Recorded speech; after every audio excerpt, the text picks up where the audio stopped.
Start the meeting. Paul, do you need to do anything online-ish before we start with the Pledge of Allegiance? We're online now. Okay, great. Okay, all right, let's go ahead and start with the Pledge of Allegiance, please. Can you do roll call? I pledge allegiance to the flag of the United States of America and to the republic for which it stands, one nation, under God, indivisible, with liberty and justice for all. And Joni, if you could do the roll call, please. Mayor Thompson. Present. Mayor Pro Tem Estes. Here. Councilmember Applegate. Here. Councilmember Hinton. Here. Councilmember Rick. Here. Councilmember Corey. Here. Councilmember Duncan. Here. I have 6 members present. 7 members present, 1 virtual. Thank you. No, 6 present. Thank you very much. Okay, we have presentations tonight, so we'll go ahead and get started with that. We have 3 presentations. One of the things that I had asked Scott is to have the different various departments, a second meeting of each month, give department updates for a few minutes, so we can kind of just for us and the citizens to get an understanding what the various departments are doing right now. So the first department to do that report is going to be Streets. Bob McDonald, come on down.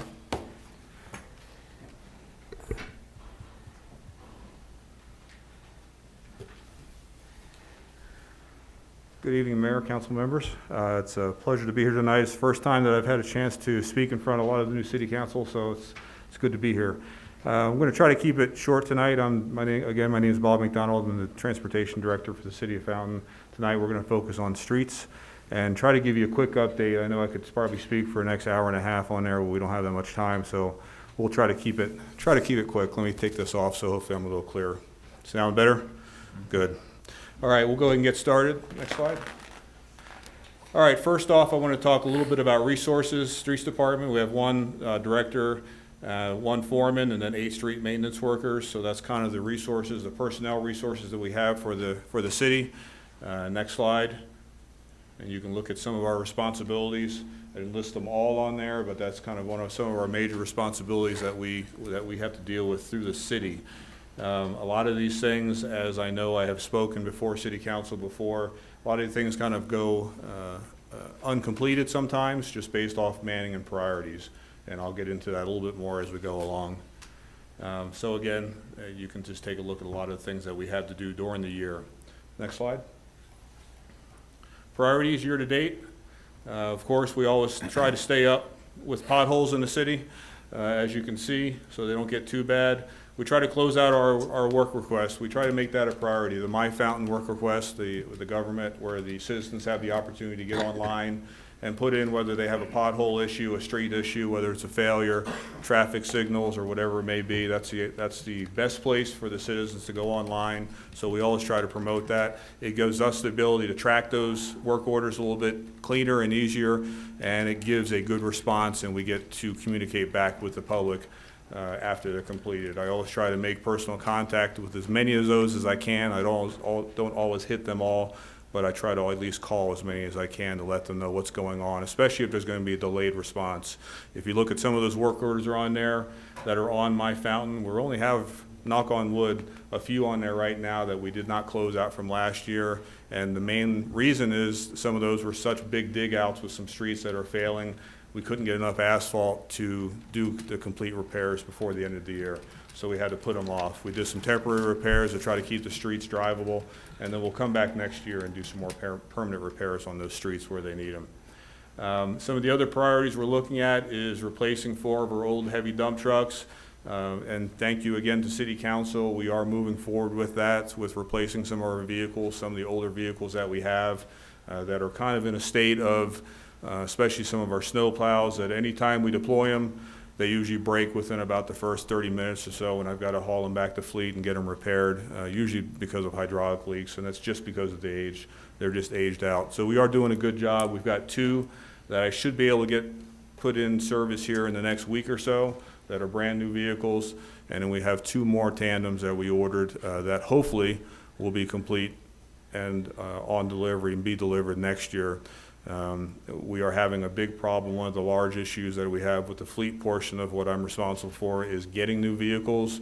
As is happening nationwide, new vehicles are in high demand and very short supply. And a lot of that is just because of the computer parts and the small electronic parts that have to go into those vehicles. We just can't get them.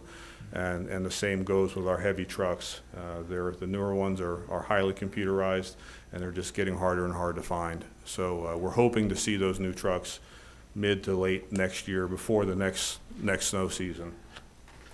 Dig outs and asphalt repairs are really the priorities of what we're doing with the streets department right now, and that goes really throughout the year. Again, because of the limited manning and because of some of the disrepair of some of our neighborhoods, the Cross Creek neighborhoods I have in there as a concern later on, but Cross Creek and Heritage, of course, you hear me talk about those neighborhoods all the time. The neighborhoods were not built very well. The streets are on nothing more than a bed of clay. The developers did not do any sort of road base construction when they built those roadways. So they're failing quickly, and they're in a repair now that I can't preserve them. I can't really fix them properly. We do patches, but the long-term solution is we're gonna have to find funding to tear those roads out, rebuild them, and build them properly, which is gonna be a lot of money for us. So those will continue to be a headache for the city. One good thing that we have going for us, I know there were some questions about our pavement management system. City Council approved last year the monies to fund the pavement management survey. And as I spoke about, that's really a comprehensive study of all the infrastructure within our city. It's a scientific approach where they come out and we do a lot of different methods of figuring out what condition all our roadways are throughout the city, about the 108 miles of roadway that we have. It's all graphed. It'll show a very good picture of what good roadways we have and what poor roadways we have and everything in between. It'll also give us options, different options based on the budget that we have to spend on our roadways, what we should prioritize now and what we need to just put off until funding is available. So we're hoping to start getting data in from that here in the next month is what I'm hoping for. They just finished all the coring about a week ago. So we should start seeing those results, and I should hopefully be able to start preparing reports for you within the next couple months, and I can get some data to you. Pavement preservation on existing roadways. You'll see our crews out now in the winter months like now. We do a lot of mastic and a lot of crack fill work to try to save the roads that we can and try to keep the water from infiltrating under that pavement. Water under the asphalt is kind of the death of an asphalt road. And especially when you get the freeze-thaw cycles that we have now in the wintertime, when we're starting to see a little bit of moisture, you'll see a lot more potholes developing throughout the city when that water gets underneath the asphalt and heaves it up. So we're spending a lot of our time now just taking care of those things. Next slide. Challenges. Personnel, of course, are always a challenge for us. Finding good personnel is a challenge. Keeping good personnel is a challenge, especially all my drivers now. I need them to have CDLs, especially with our new location. We are into our new location at the Southmore location, so we've moved everything from Lorraine up to Southmore. With that, I no longer really have the availability to what we call road. Very much of our equipment, I've got to trailer it, so I need Class A CDL drivers. Class A CDL drivers are in high demand. And they get paid a lot more than what I can pay them with the salaries that we have. So we were able to get them a pay bump last year, and so we are paying, especially our Class A CDL drivers, a little bit of a higher salary than we were able to in the past, and I think that has really helped us out. We are opening up a couple empty slots that we have now. It should be posted this week, so it'll be interesting to see what type of personnel apply for those positions. The new CDL requirements with that, effective February 7th, Federal Motor Carrier Safety Association is enacting a whole different set or enforcing a different set of rules in regards to CDLs. We will no longer be able to basically go down to the local DMV, take a test, get your permit, do your required driving hours and practice, and then be able to go down and test out and get a CDL. That will all change effective February 7th.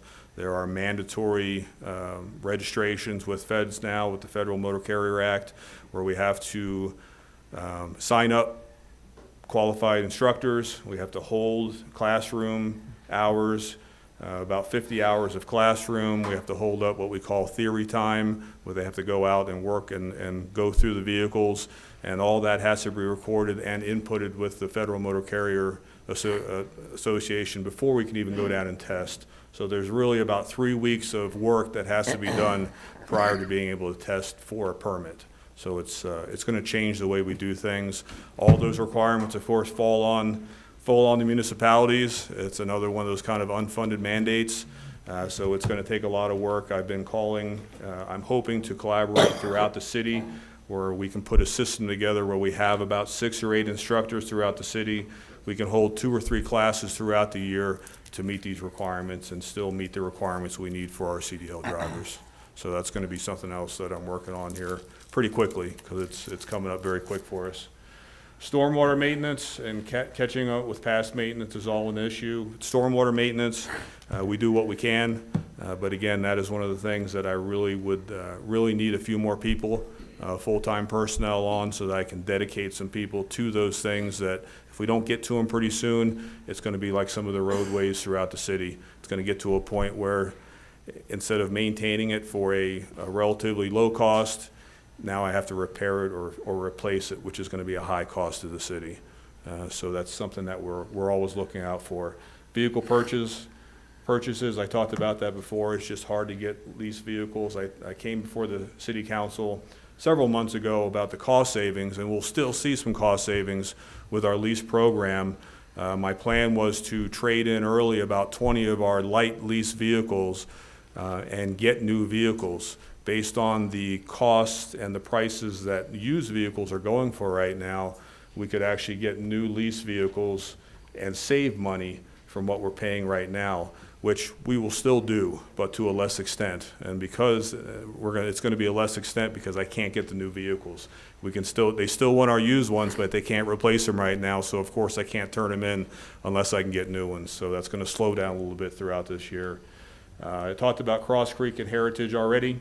Those are continuing nightmares for us, and I can get some costs together, but I know a few years back, I'm sure those costs have gone up probably at least 10 to 15% now. Cross Creek, I estimated about $14 to $15 million in critical need infrastructure to fix the streets that are in Cross Creek, and we were about 8 or 9 million, I believe, in Heritage. So, and those costs, I'm sure, have gone up considerably since I presented those numbers before. So those are large funding issues for the city that right now we have no funding source to even start to take care of those issues. Next slide. All right, I know there was some question about snow removal and the snow removal zones throughout the city. I gave all the city council members a copy of our zones. We have 7 different zones throughout the city, and I won't go through all those streets and things like that, but you can kind of see how we prioritize how we do our snow plowing throughout the city during a snow event. We have our priority roads, secondaries, and residentials.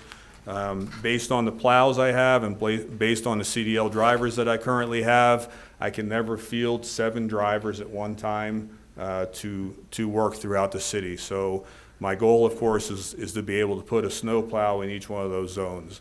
It never happens, especially based on what type of snow event we have. I always have to manage those resources and prioritize them. So if I know I'm going to have an event that may last 2 days, depending on the time periods and the needs of the CDL drivers I have to make sure they have enough crew rest before I put them in the truck. I usually have 3 or 4 drivers out at any one time. They work for a 12-hour shift. I bring them back in, and then based on what's going on with the weather and what's going on the streets, I deploy another 3 or 4 plows after that if I have the drivers to do so. There are times when I have to maybe put out 5 trucks, bring them in. I've got to give them 8 hours of rest, and then I bring them in whenever we can to continue that snow fighting effort. So we do what we can. We've got some smaller one-ton vehicles that I don't need CDL drivers for, so we always prioritize those trucks at our problem locations, the Duckwood Hills, the Mesa Roads, the big intersections throughout the city. We make sure that we put product down, and we put a little bit more of an expensive product down at those intersections. It's called Ice Slicer. It works a little bit at a little bit of a lower temperature, so it helps keep those intersections a little bit safer. But there again, you can go to the next slide, Paul. The next slide is just a continuation of the 7 zones. So any questions on that in reference to how that snow plowing effort is done? Are these online? They are online. Okay. Yes, they are. A couple of them have to be updated, but these slides themselves are online. We do have also an MOU. Some of the streets that we plow are county streets. We have an MOU with them where, based on where those streets are, we have some streets throughout the city that are very close to county roads. So we work together with them where they will plow some of our streets or a little bit further out. If they're connected to a county road like Squirrel Creek Road, county takes care of Squirrel Creek Road for us. We take care of several roads through them. So it's a pretty even split on how we do those things. We always try to monitor those because there are some times when county doesn't show up in time and the roads get pretty bad. So we still try to take a look at them. Next slide. I know I was short on time and probably quick on speaking, but I didn't want to take up too much time tonight. Any major questions that I can answer for anybody? Good.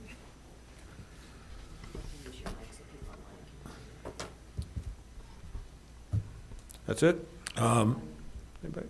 Got a couple questions. You bet. You said you had 8 people, but you're trying to hire more. What's your total authorization for My people? total authorization right now is 10. Okay. We had one that city council changed. I had 2 part-time authorizations over the last several years. We were never able to fill those. So late last year, we brought that forward and had those 2 part-time positions switch into 1 full-time position. And that's the posting that I'm getting ready to go open right now to try to fill that one. And I've got 1 other slot that's still open. So we'll be hiring for 2. Okay.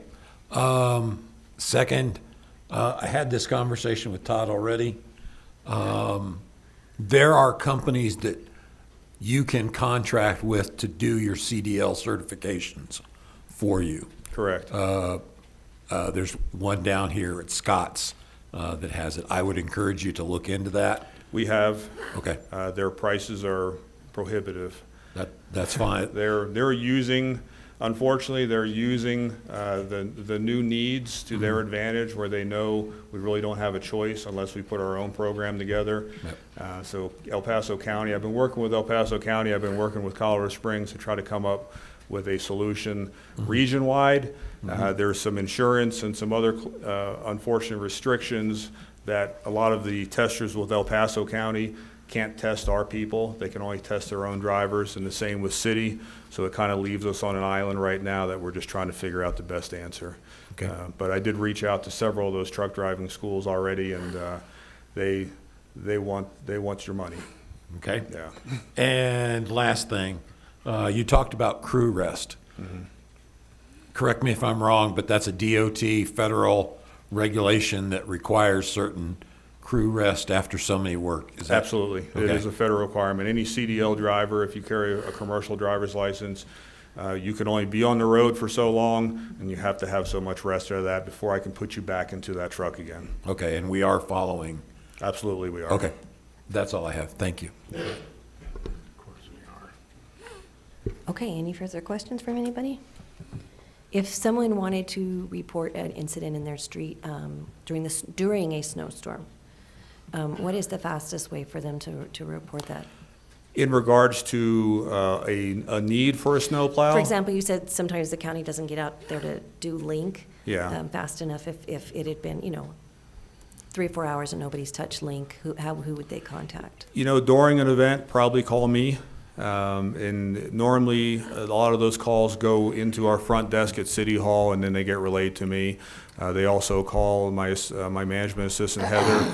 They have that number. So you can go on My Fountain. During the snow events, we always monitor My Fountain very closely in case people put those type of requests on My Fountain. So we'll see them on that. we get requests right through the front desk at City or through the Fleet building with Heather. And once again, Highway 85 and Mesa Ridge Parkway are not our responsibility. They right? are not. They are not. I will Yeah. tell you that if I have trucks driving along those roadways and we are going from one of our zones to another, there are a lot of times where we will drop a plow as we are going, just to help out. We try to maintain, and we do have a good responsibility, or a good relationship with CDOT. I work as closely as I can with all the agencies around there because we're all in the same boat. We're all shorthanded. We're all trying to do a lot with a little. So where we can help each other, we absolutely do. And they do the same for us. But there are a lot of times where their trucks, and if you look at the zones, their trucks are stretched out even a little bit more than we are, square mile wise. So there are times where it may take a couple hours before you see a CDOT truck go up and down 85, 87. Or on, like, Mesa Ridge Parkway is another CDOT roadway. Okay. Is there anybody in the audience that had a question? No. Okay. All right. All right. Your information's online. If is. anybody thinks of a question after this presentation, and thank you so much. Appreciate it. Thank you for your I time. didn't have my light on. Oh, I'm sorry. I looked a second ago. Missed it. I was looking today, and yesterday, the Pikes Peak Workforce Center is offering $100,000 in red skill, upskill, and next skill funding for retaining staff. So I would suggest that maybe you want to look into that and see. Absolutely. Okay. No, thank you. Mhm. We definitely will. Okay. Yeah. All righty. I need those buttons to be like blinking or something. I don't see them out of the corner of my eye. Okay, next presentation we have is from the Pikes Peak Regional Building Update. Mr. Greg DeGrando? Okay, and Roger Level. Thank you. Grando, so it's close. Good evening, everybody. Roger Lovell, our building official, is not able to be here tonight, unfortunately, so you guys get me. I'm the Public Information Officer for the Pikes Peak Regional Building Department. Mr. Applegate, good to see you as always. He sits on our advisory commission. Basically, Roger and I kind of got together once our numbers came out at the end of the year, and we kind of thought, do you think it would be beneficial to go to some of our jurisdictions that we serve and kind of go over our numbers? And we thought that it would, so we kind of reached out to Colorado Springs, El Paso County, Monument, and you guys here at Fountain, and that was at least expressed, yep, come on in, we'd like to see the numbers. So that's why we're here today. So we're going to go over kind of our full numbers for our full jurisdiction, and again, we cover 8 different jurisdictions, Fountain being one of them, and then I pulled out some numbers that are going to be specific to you guys in Fountain. Next slide, please. So PPRBD's 2021 highlights, and I'll try to go through on my own so I don't have to give you the side face the whole time. But some of our highlights for 2021, we topped 5,000 new home permits for the second year in a row. Huge increase in commercial and multifamily projects, record-breaking year for plan review, record-breaking year for inspections, and our new satellite office is almost complete, should be opening up here shortly, and we'll get into all of those. Next slide, please.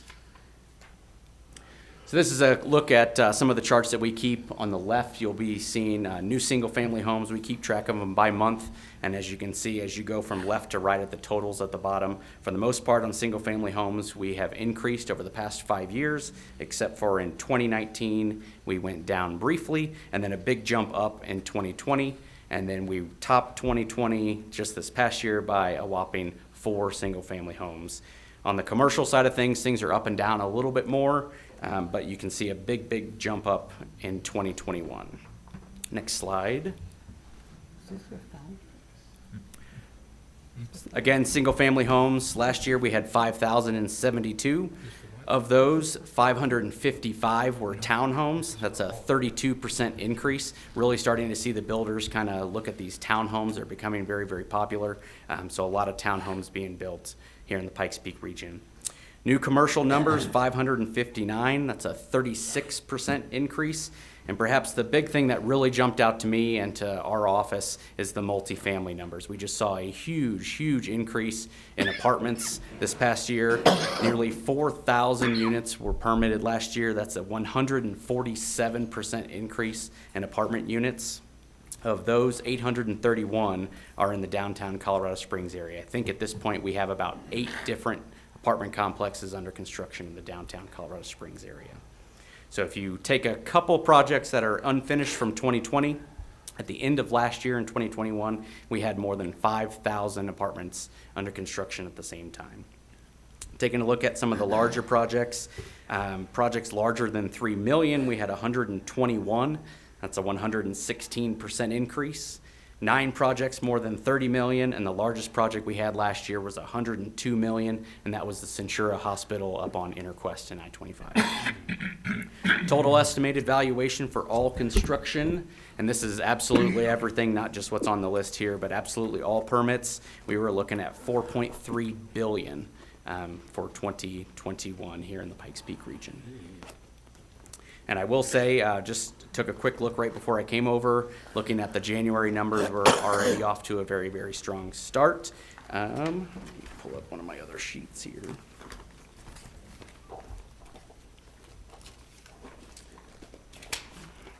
On the single-family side of things, we are already at 331 single-family homes and apartments. We've already topped 1,000. We're at 1,153 units. For January alone, that's almost 30% of our total last year. And again, last year was a record-breaking year for apartments. So very, very hot start for 2022. Next slide, please. This next one might be a little bit hard for you to see because we have so much data on here, but this is a look visually at not all of our permits, but everything that's in the legend there. So all the little green triangles are single-family homes in 2021. The blue squares are apartment buildings.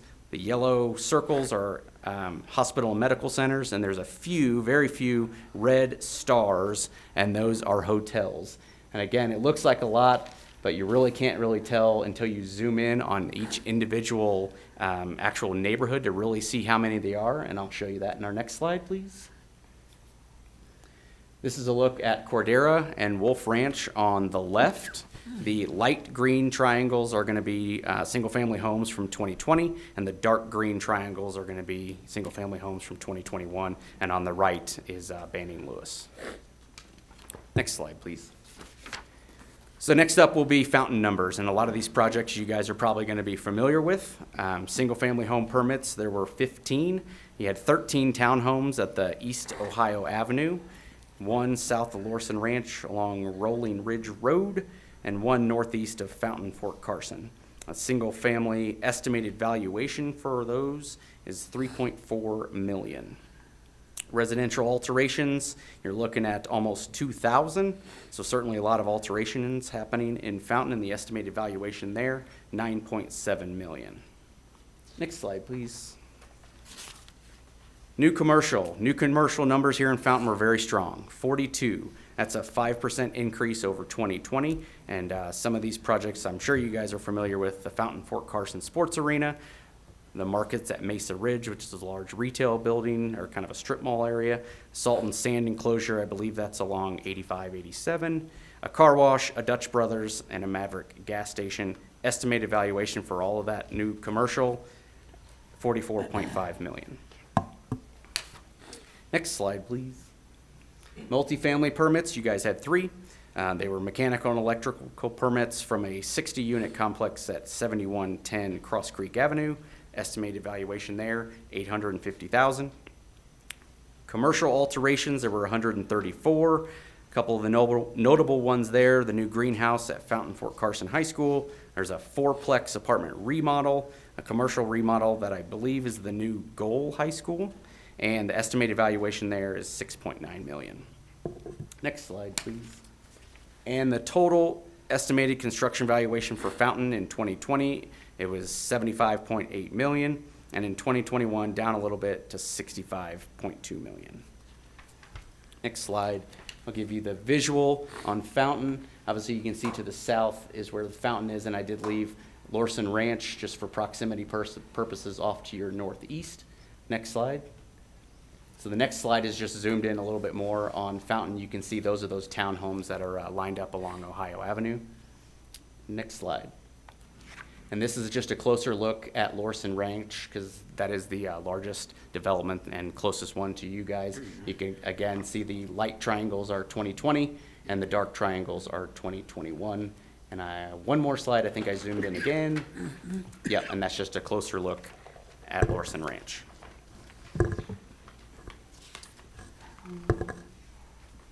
All right, next slide. All right, plan review numbers. So we don't have a crystal ball as much as we would like to have one, but so we don't exactly know what's coming in 2022, but one thing we do look at is our plan review numbers.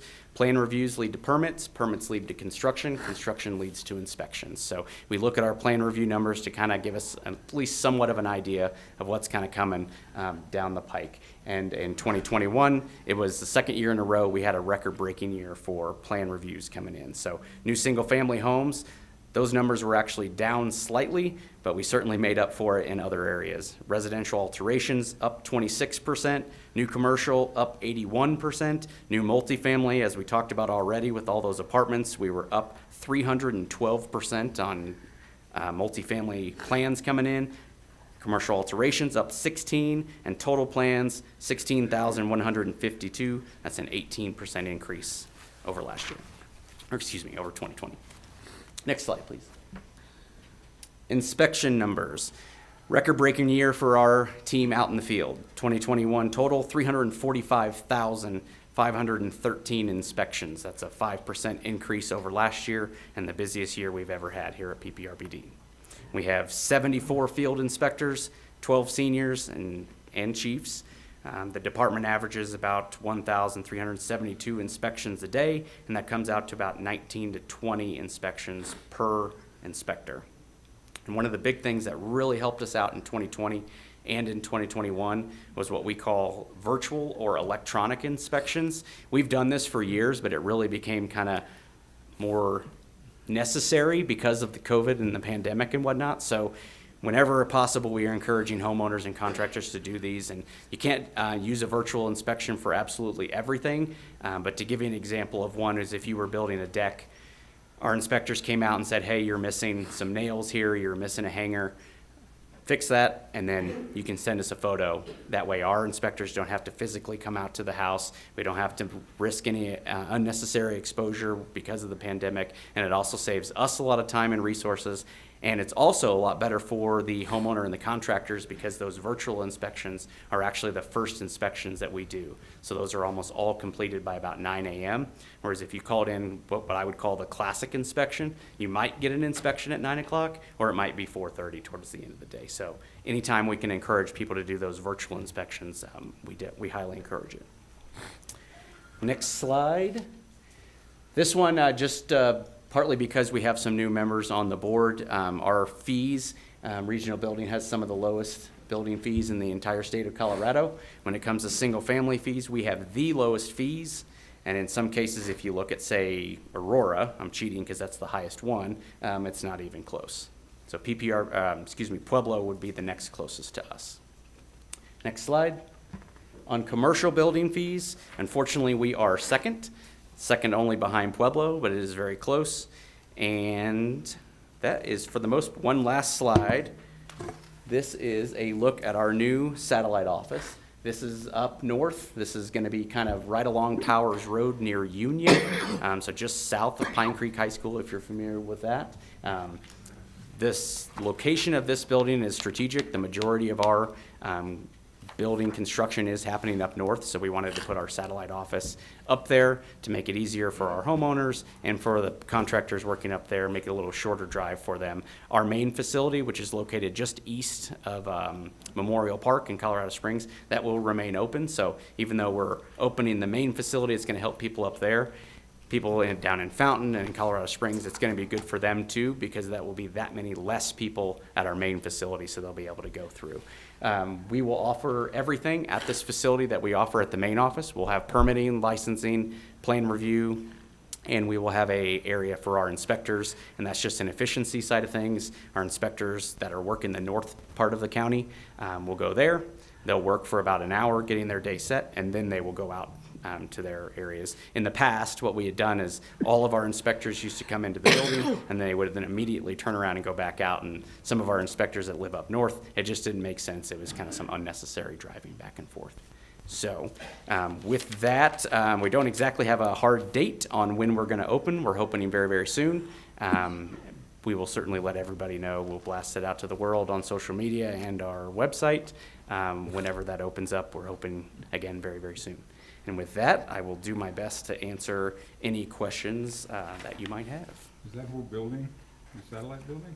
That is correct. I hadn't seen it yet. That's impressive. Yep. Thank you so much. That's an amazing amount of building going on around here. One of the things people struggle with is making sure their contractor's legit. Can they go on your website and check out the license number of a contractor and make sure it matches up with everything they're getting? Yeah, absolutely. We encourage that. The best thing for people to do is kind of, I would suggest maybe getting 3 contractors. Talk to your friends and get some suggestions. And then once you have those 3 contractors, then come to our website, www.pprbd.org. There's a button for contractors. So once you have that list of 3, you click on contractors, you can plug them right in there, and you will be able to see if they are properly licensed and in good standing with us. One other thing that I'll point out and encourage homeowners to do, anybody that's hiring a contractor, make sure that they have the proper license to do the work that they're promising. A lot of times we'll get, maybe, for example, a roofer that will say, hey, I also noticed you had some siding damage. I'll go ahead and fix that. That's a different license. So they would need to have a roofing license and a siding license. So make sure that they have the license that matches up with that particular work. Mr. Rick. First, thank you for your presentation. Secondly, looking at the numbers, it appears Fountain is lower than the rest of the region. Do you have any reason why that would be happening? I think that's a question for the builders. We basically just deal with the permits, and when they come in, I don't think I could ask or speak to that. I think that's more of a question for the builders. Okay, thank you. Todd? Just to give some background for everybody, Gordy, we had Cumberland Green that finished up the year before. This year, we'll have about 600 units that will open up in Aspen Ranch and Ventana South. Entitlement is continuing with Corvallis, which is up off of Fontaine. That's another 2,000, as well as entitlement in Mesa Ridge, which is another 1,800 to 2,000. So if those come online in the next 5 years, we'll see, starting at least, city will have the possibility of growing by about 40% just with those 4 projects. So this year was kind of in between projects, with Cumberland Green finishing up and Aspen Ranch and Ventana South not starting yet. Okay, thank you. And the apartments on your list, we're so excited about. Those are our new senior living apartments that are up by Safeway on Mesa Ridge Parkway. And people are so excited to be moving in and have moved into those. So we're so excited that's here. Thank you for your help with everything. Absolutely. Thank you for having me. Thanks. All right, and we have one more presentation tonight. Mike Fink, update on PFAS. Don't even have to explain what that acronym stands for anymore in this community. Ladies and gentlemen. Everybody knows. Yes. Madam Mayor, members of council, senior staff, members of the public, my name is Michael Fink, and I am your Water Resources Manager. And I'm not even going to say it more often than that. I'm just going to call it PFAS, PFAS, and that's a whole class of compounds that are contaminants in water that we've been dealing with here for about almost 6 years. I'm going to give you a 3-part presentation. I'm going to tell you what we're doing locally and what the state of our completion in the treatment series is. I'm going to give you an overview of federal and federal legislation and regulation, because that is going quicker than I've ever seen anything happen in water quality. And then I'll give you some background from the meeting that was held on January 12th, and Mayor Pro Tem, who is not here, did attend that meeting. That was a local Zoomer for the Citizens Advisory Group. So, next slide, please.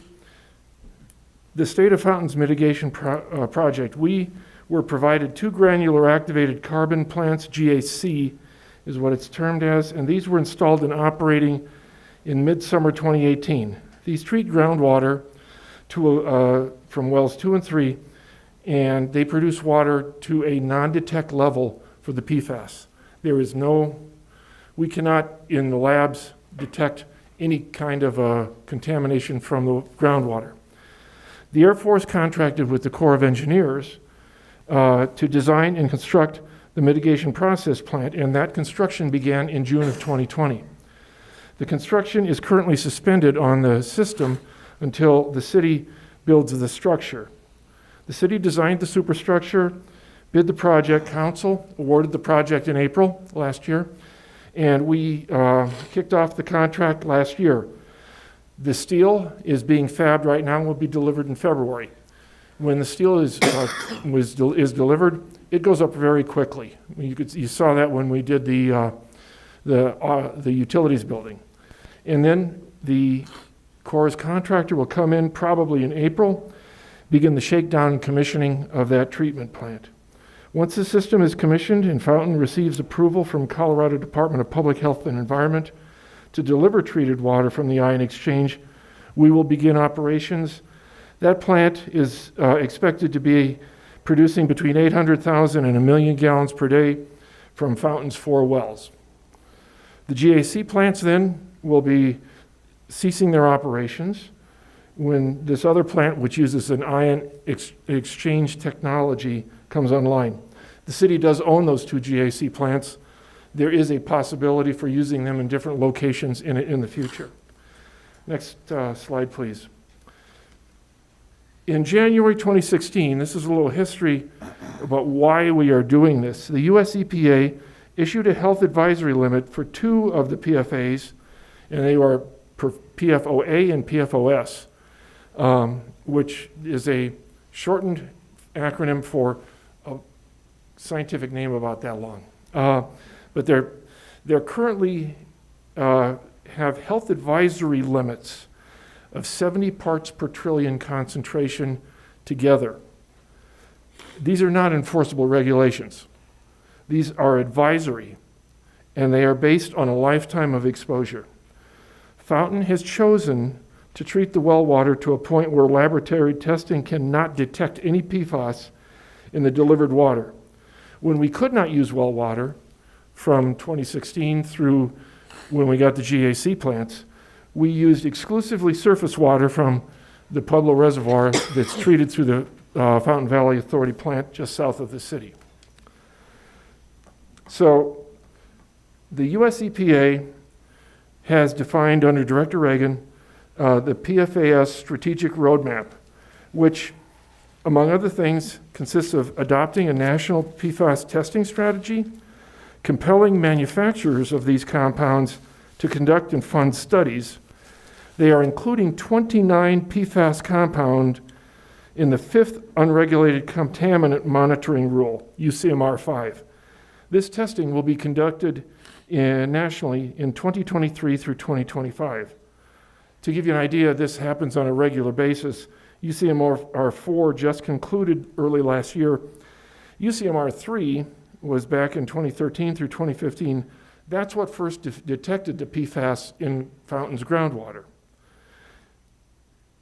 The US EPA will conduct ongoing toxicology assessments. They will pursue effluent discharge standards right now for industrial dischargers. They are looking to list 3 PFAS compounds to the toxic release inventory, and they created a PFAS council charged with building the agency's ongoing work to better understand and ultimately reduce the potential risks caused by these chemicals. To go to the legislative side, the PFAS Action Act of 2021 was passed by the House of Representatives in July of 2021 and is pending approval in the Senate. Some of the principal provisions of this act were to designate PFOA and PFOS as hazardous substances under the Comprehensive Environmental Response Compensation and Liability Act of 1980, known as CERCLA, also known as Superfund. So the act would designate these two compounds within a year. And they will also determine if all PFAS should be classified that way within 5 years.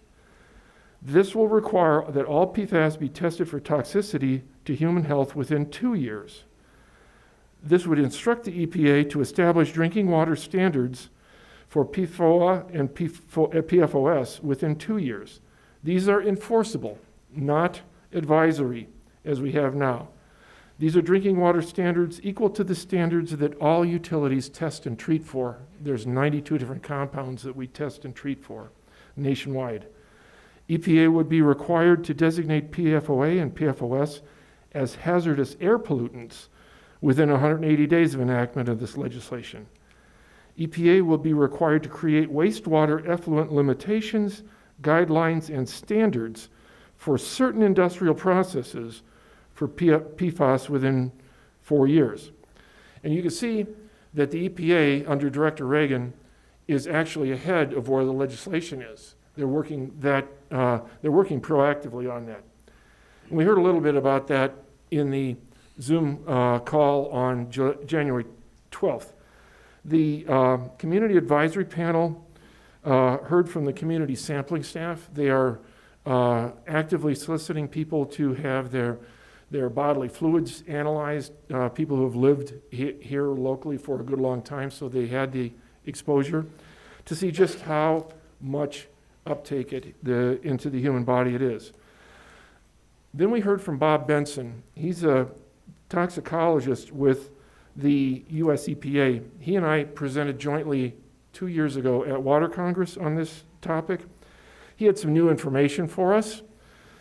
In March 2021, the EPA announced its decision to regulate PFOA and PFOS with an enforceable drinking water standard. Again, they're out in front of the legislative action at this point.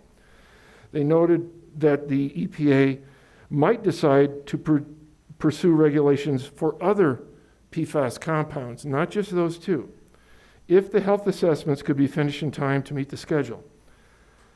On that schedule, the EPA forwarded the health effects assessment to the Science Advisory Board in December, and the Science Advisory Board held 4 public meetings in December of last year and January so far this year.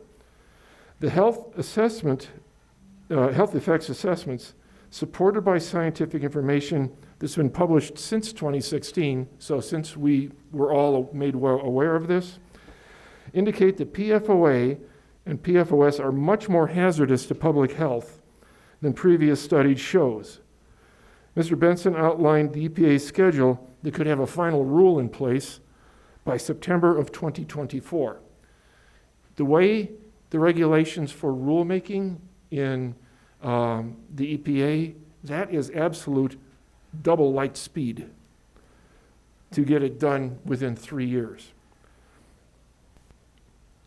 The new studies indicate that health effects occur at concentration levels below current analytical detection limits for PFOA and PFOS. I don't know the entire science behind it. It's far beyond this engineer's understanding, but there's a lot of people that are working on these studies. That means that the enforceable standard could be based on one of 2 ways, according to what Bob said, Bob Benson. Either on the minimum reporting level, so as the technology gets more and more precise to be able to measure to lower levels of concentration, the standard could fall with that concentration level. Or to use the best available technology for removing PFOA and PFOS. The thing that's concerning about that is 5 years ago, the best available technology was granular activated carbon, and we did that. And now it's ion exchange, and we're doing that. It may be something completely different as we go forward and we know more about these chemicals. The final presenter on January 12th was Professor Chris Higgins from the Colorado School of Mines, whom we have had under contract at different points over the course. He is a nationally known expert on perfluorinated compounds. He is working with the Colorado School of Public Health to try and date when customers of the 3 utilities down here first started being exposed to this in their drinking water. They're going at it 2 different ways. One is through biological sciences, again, testing the people who have lived through this and trying to back that off to a date at which they would have been first exposed. And the other one is to use it hydrologically, trying to map out the groundwater flows that came in. And Professor Higgins indicated that he is having a hard time correlating the 2 in Fountain, whereas the correlation between the 2 science studies is very good, looking that the exposure peak happened to Whitefield and Security sometime around 2010, but it could have been peaking in the exposure in Fountain earlier than that. Again, those studies are still ongoing.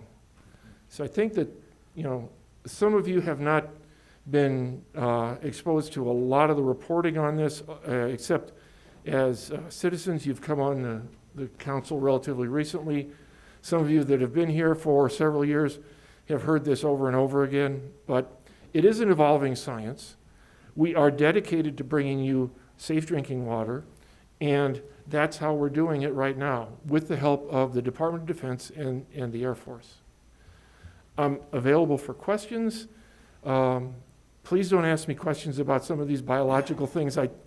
That's not my competency. Thank you so much. That's a lot of information, and I really appreciate you coming in. The reason we're having this update is because of the new information that you and Councilmember Estes got on the 12th, and we really wanted to make sure that all the citizens, everybody is, getting the most up-to-date information that we can, and understanding it. I do want to make one clarification. So you said the wells would be being turned on when the steel, that I assume is back ordered, finally gets here and they pass all that and everything. They will eventually be being used under the new ion exchange system. Correct. Those will Okay. be, will be sometime late spring, early summer. Right. One of the things that seems to always happen when the wells get turned back on is they have a little bit higher calcium content in the water than the surface water. And I know you guys get a lot of concern from citizens when that happens, because all of a sudden there's white, right, in our dishes. Yep. And so I just want to make sure that we clarify, when the wells are turned back on and we're using the ion exchange system, if you see that, it is not a product of the ion exchange system. It is just the high calcium content we have in the water because of where we live in relation to the stuff that's in the soil, right? We have a relatively high hardness, and the hardness is a calcium carbonate. So that's what you get from using those wells. It is all below the maximum contaminant level, but it is a contaminant that you will not notice in surface water that we get out of Pueblo Reservoir. And something that makes that content a little bit higher is drought. Is that correct? So it Yeah, can be drought keeps conceivably a little driving bit the groundwater level lower and lower, and you're pulling more solids, more dissolved solids and more emulsified solids into it. And the ion exchange is not filtration for that. Ion exchange is a chemical treatment to remove the perfluorinated compounds. Thank you. Councilmember Duncan? Just for clarification, you said the 2 wells that they were non-detectable for the PFAS? They're non-detectable.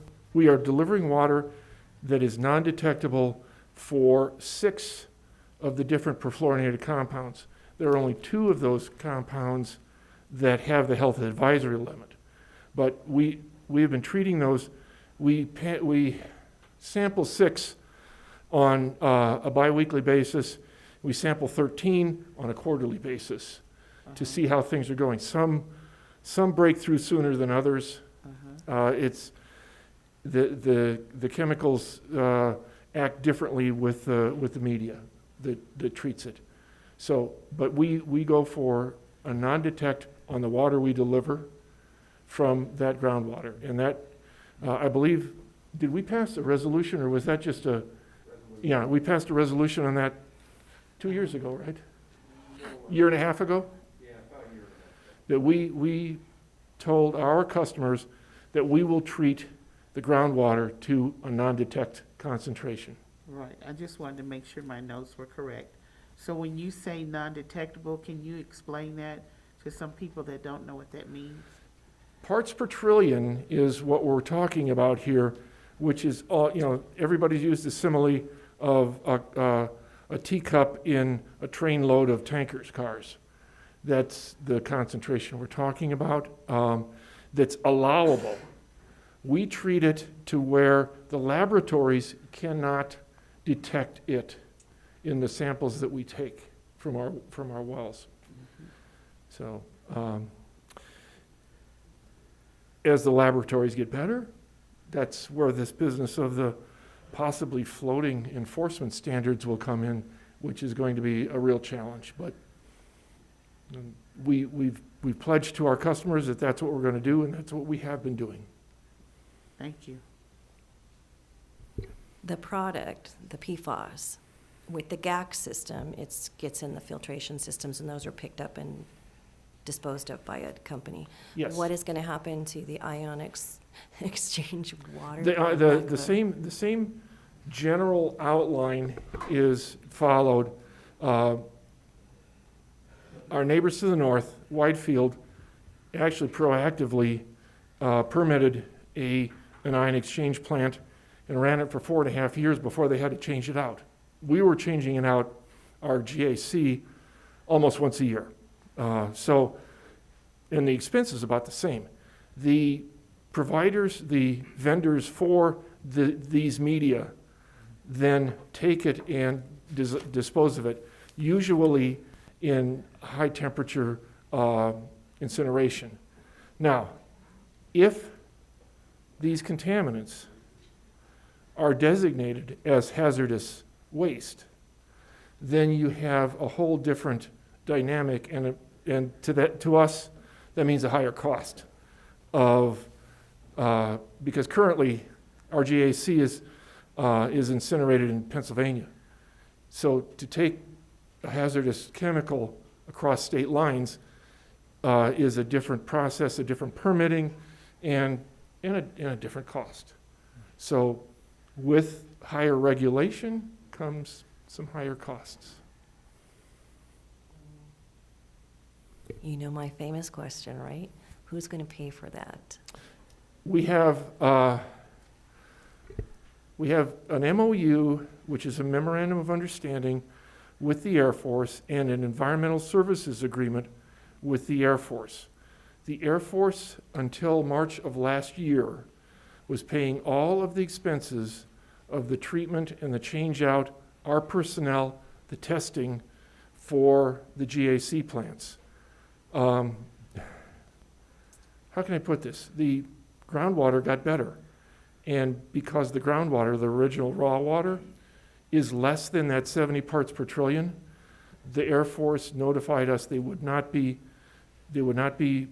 reimbursing us for these expenses until and unless the groundwater got above the health advisory limit.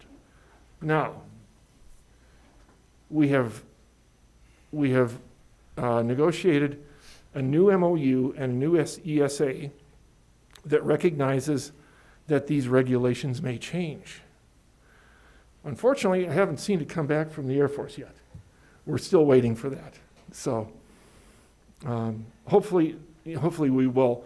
And that, in the operations of the new plant, if we are treating water that they say needs to be treated because it exceeds the concentration, then the Air Force reimburses us for those expenses. If we are treating water that is coming out of the ground at a lesser concentration, that becomes a cost to us. Any questions?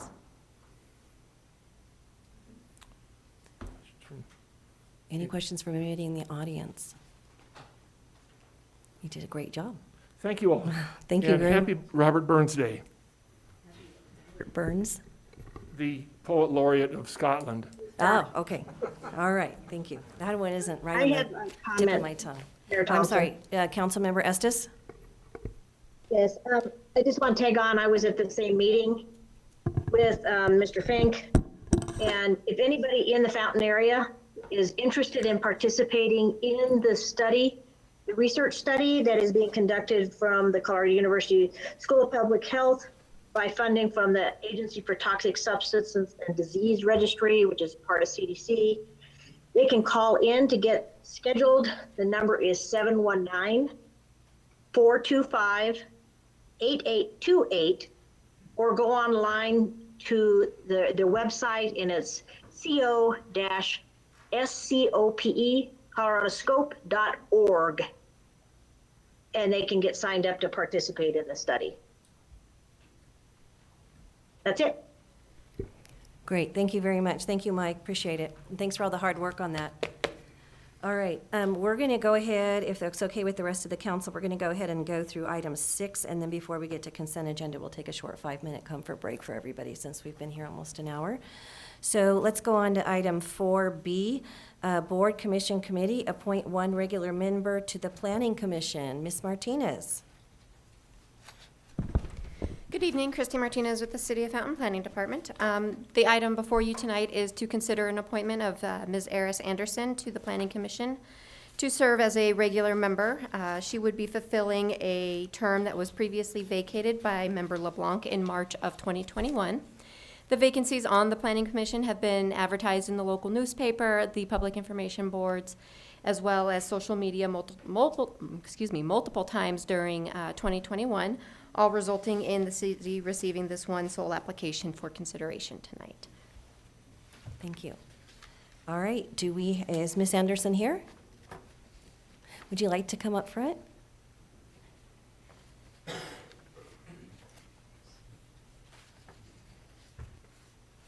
And while you're coming up, thank you so much for applying for being on the Planning Commission. Really appreciate it. Thank you. Do you have any questions for us about what being on the Planning Commission is, or would you like to tell us a little bit about yourself? Well, first of all, I just want to say I'm excited. I love Fountain. I've been here since 2018, and I'm just interested in helping it grow to what it can be and be a productive citizen. And I thank you for the consideration. Thank you very much.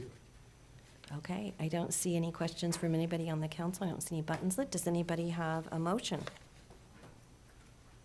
Mr. Rick? I move to appoint Eris Anderson as a regular member of the Planning Commission to fulfill the remaining portion of the 4-year term until April 9th, 2023. Thank you. Okay, we have a motion. Mr. Hinton? I second. Okay, we have a motion and a second for the approval of the appointment. Everyone please vote.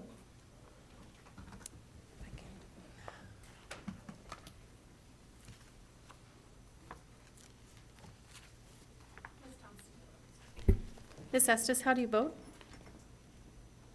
Yes. I have 7 yes, motion carried. Well, congratulations. Well, thank And I'm you. sure they'll get you all oriented in and all that kind of stuff and get you going. Thank you very much. Thank you. Thank you. Good evening. The next item that we have is item 5, City Council Agenda Requests. City Council shall use this time to request any items for future consideration. Mr. Rick, do you have anything to add, agenda request? No, ma'am. Councilmember Corey? Not at this time. Councilmember Hinton? No, ma'am. Mayor Pro Tem Estes? Nothing. Councilmember Applegate? Nothing tonight. Councilmember Duncan? I don't have anything. Okay, great, thank you so much. Alrighty, so we'll go on to the next item, public to be heard. Citizens may address the council on items that are not on the agenda. Council may not be able to provide an immediate answer, but will direct staff to follow up. Out of respect for the council and others in attendance, please limit your comments to 3 minutes or less. I do have one card from one member of the public. Mr. Linder, come on up. It says you want to speak your mind. All right. Thank you for coming down on this cold night. Good evening, Mrs. Thompson. Council. I got two questions. Number one, in the city of Fountain, the policy, do you have a policy where two brothers at supervisor level can work in the same department?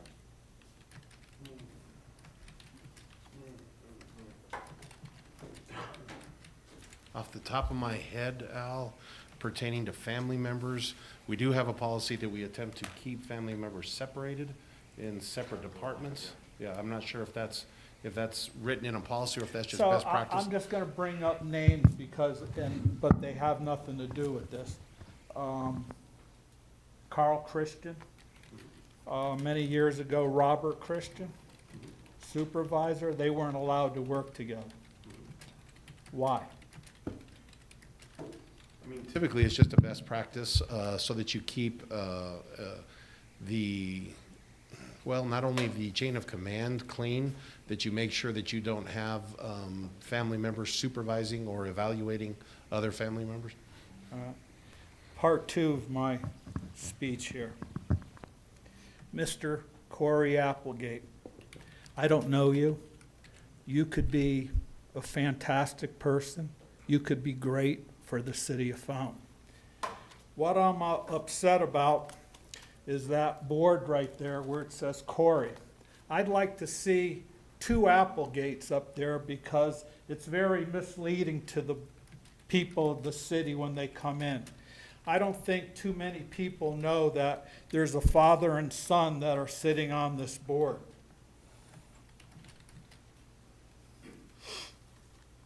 Now, I've been getting several calls and lots of people are coming up to me and talking about this. And, I just wanted to lay back. I don't want to really get hot over these things anymore. But they come to me and they ask these questions. Can you do something? Would you say something? I said, why don't you? Why don't you? But nobody does. I haven't seen anybody yet. So here I am tonight.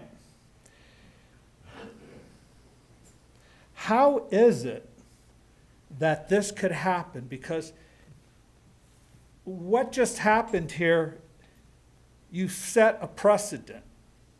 What happens in the next election if your son decides to run or your daughter, I don't know if you have a daughter, decides to run, and we have 4 Applegates up here? It's a very possible thing that could happen. I've been told that if somebody says something, it's up to the council, I guess, but we need to put this on the ballot in a vote of the people.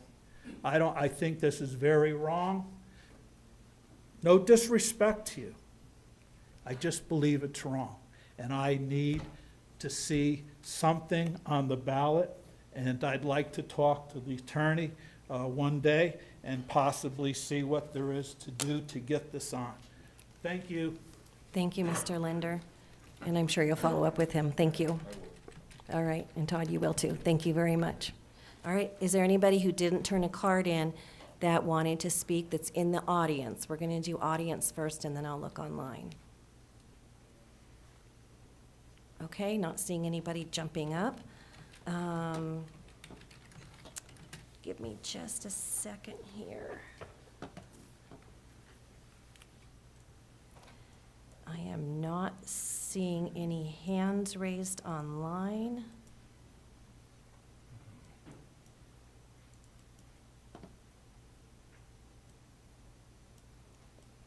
Okay, so not seeing any hands raised online or anybody, oh, I'm sorry. All right, thank you. Mrs. Carrick. I just have a quick question. Friend Carrick, at the last council meeting, Gordy, Councilmember Rick. Mentioned that, or he asked if it could be put on the agenda for the community center, and Scott was going to address it. And I didn't see it on the agenda, so. Yeah, it would be on a future agenda, and it's coming. Yeah, we're going to Okay. have a staff report on it. Okay. We already had, as you can see, so many presentations scheduled for tonight that. That's that- number one for me. Thank you very much. I understand. All right, thank you for following up on that, though. Okay, and Todd will make sure that when it gets on there, Mrs. Carrick is aware of it, okay? Thank you. All righty, so we're going to go ahead and take a short 5-minute break. It is 7:10, so we'll take we'll come back at 7:20. Okay, take a 10-minute break, and then we'll be right back.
have that we're doing is the consent agenda. There's 2 items. All items listed under the consent agenda are considered to be routine and will be approved with one motion.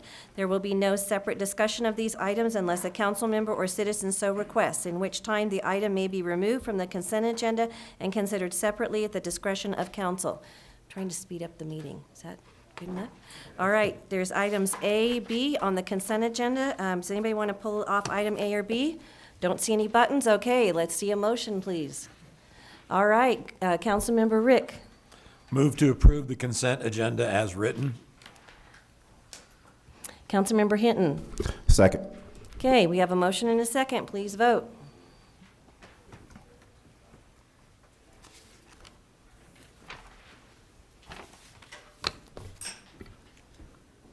Councilmember Estes, how do you vote? Yes. 7 yes, motion carried. All right, thank you very much. Item 8, old business. Nothing was pulled off the consent agenda, so we're through that. New business, item 9A, we don't have anything there that was pulled off. And B, public hearing to consider the request for a retail fermented malt beverage liquor license application for Family Dollar Store of Colorado LLC, located at 108 North Santa Fe Avenue. I am opening, right? Okay. I'm opening a public hearing on this item. Hi, Family Dollar Store of Colorado LLC submitted their application for the retail fermented malt beverage liquor license, also known as an FMB license, for the Family Dollar Store number 3004, located at 108 North Santa Fe Avenue. The local and state fees were both paid when submitting the application. Council set a quarter-mile radius for the neighborhood survey, and that was completed by Liquor Pros. The results of the survey were previously provided to council, and of the total residents and businesses responding to that survey, 95% of them were in favor of the license, 5% were opposed. Colorado liquor regulations does have a distance restriction. Within 500 feet of a school, no licenses are provided. I did have the GIS department provide a map for the distance between that location and Fountain Middle School, and that distance was 790 feet on a route of direct pedestrian access, walking safely and properly, meaning on the sidewalks, taking the crosswalks, not crossing through different sections. The police department was notified of this application and had no issues, and Jonathan Crumley is here virtually with us representing the applicant. Any questions for me? No, thank you. You said he's here virtually, Yes, his name's Jonathan Crumley. but he's here in person. No, he's here virtually. He's attending virtually. You're pointing to your computer. Sorry, I'm like looking I'm like sorry. pointing. Is anybody else confused with that? Okay, all right. Sorry about that. All right, Mr. Crumley, do you have any comments or questions for us?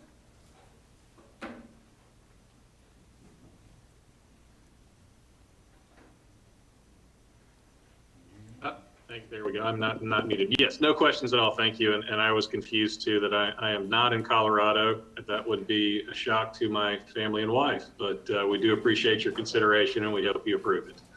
All right, well, come to Colorado someday. We're a great little city here.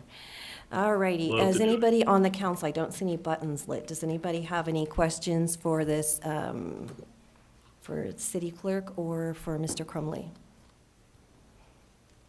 I appreciate you going to great detail about how the measurement is done. I know that's come Yes. up in the past because sometimes diagonally measurement might be different than the safest route to walk, so. Correct. Thank you very much. And You're is there any welcome. questions from anyone in the public regarding this?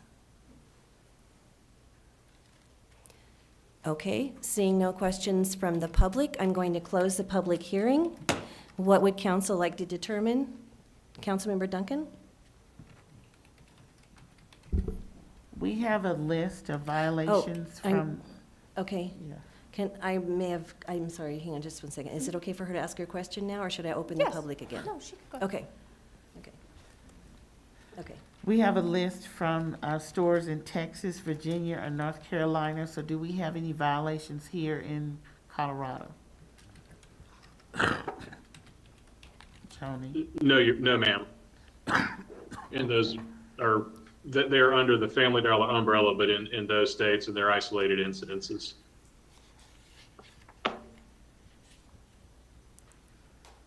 Does that answer your question? Yeah, I see. I'm just looking at the dates. So the dates did happen within the last, what, two years? 2-3 years? Okay. That's all I have. Okay. Any questions from any other council members? Since you did have those violations, can you kind of explain to us your policies that you did so that it doesn't happen again? Yeah, the company takes any violation very seriously. They have implemented a company-wide training program that seeks to help eliminate any potential violation. As you know, in the sale of alcohol, it's particularly in an industry where there's high turnover at the teller or register position, there can be some isolated unfortunate violations, but with, as you know, a company the size of Family Dollar, you know, there are currently over 2,000 stores licensed across the United States. And unfortunately, there are a handful of violations, but the company does strive for a 100% no violation. Unfortunately, just could not get there in a couple of isolated incidences.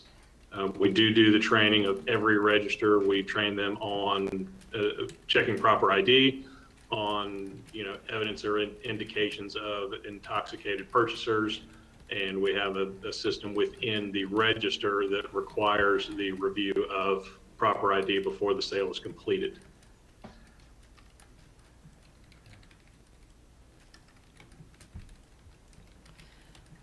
Okay, Troy, I do have a question. I have already closed the public hearing part of this, but there is in the online a question has popped up, and it has a question mark, and I'm not even sure what the question means. I think because no motion has been made, I think you have the discretion to be able to open the hearing. I don't think you have to, unless we can verify that the hand was raised during the public hearing. But that's your discretion, I think, as a board. I don't know, Paul, can you tell when the question came in? That was actually Mr. Tremley, prior to us opening the mic up. Oh, okay, all right, thank you. So maybe he's just confused how to get on. Okay, all right, thank you. Just want to make sure. All right, thank you. Okay, a lot of moving pieces up here. All righty. Does anybody from council have any questions or anything else, or would anybody want to make a motion? Councilmember Corey. I'm sorry, Councilmember Applegate. Your light is on? Yeah. Would you like to make a motion? Yes, I would. All right. Told you I was going to make sure. I move to approve the retail fermented malt liquor license for the Family Dollar at 108 North Santa Fe Avenue. Councilmember Corey.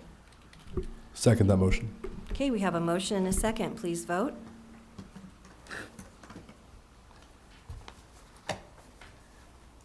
Councilmember Estes, how do you vote? Yes.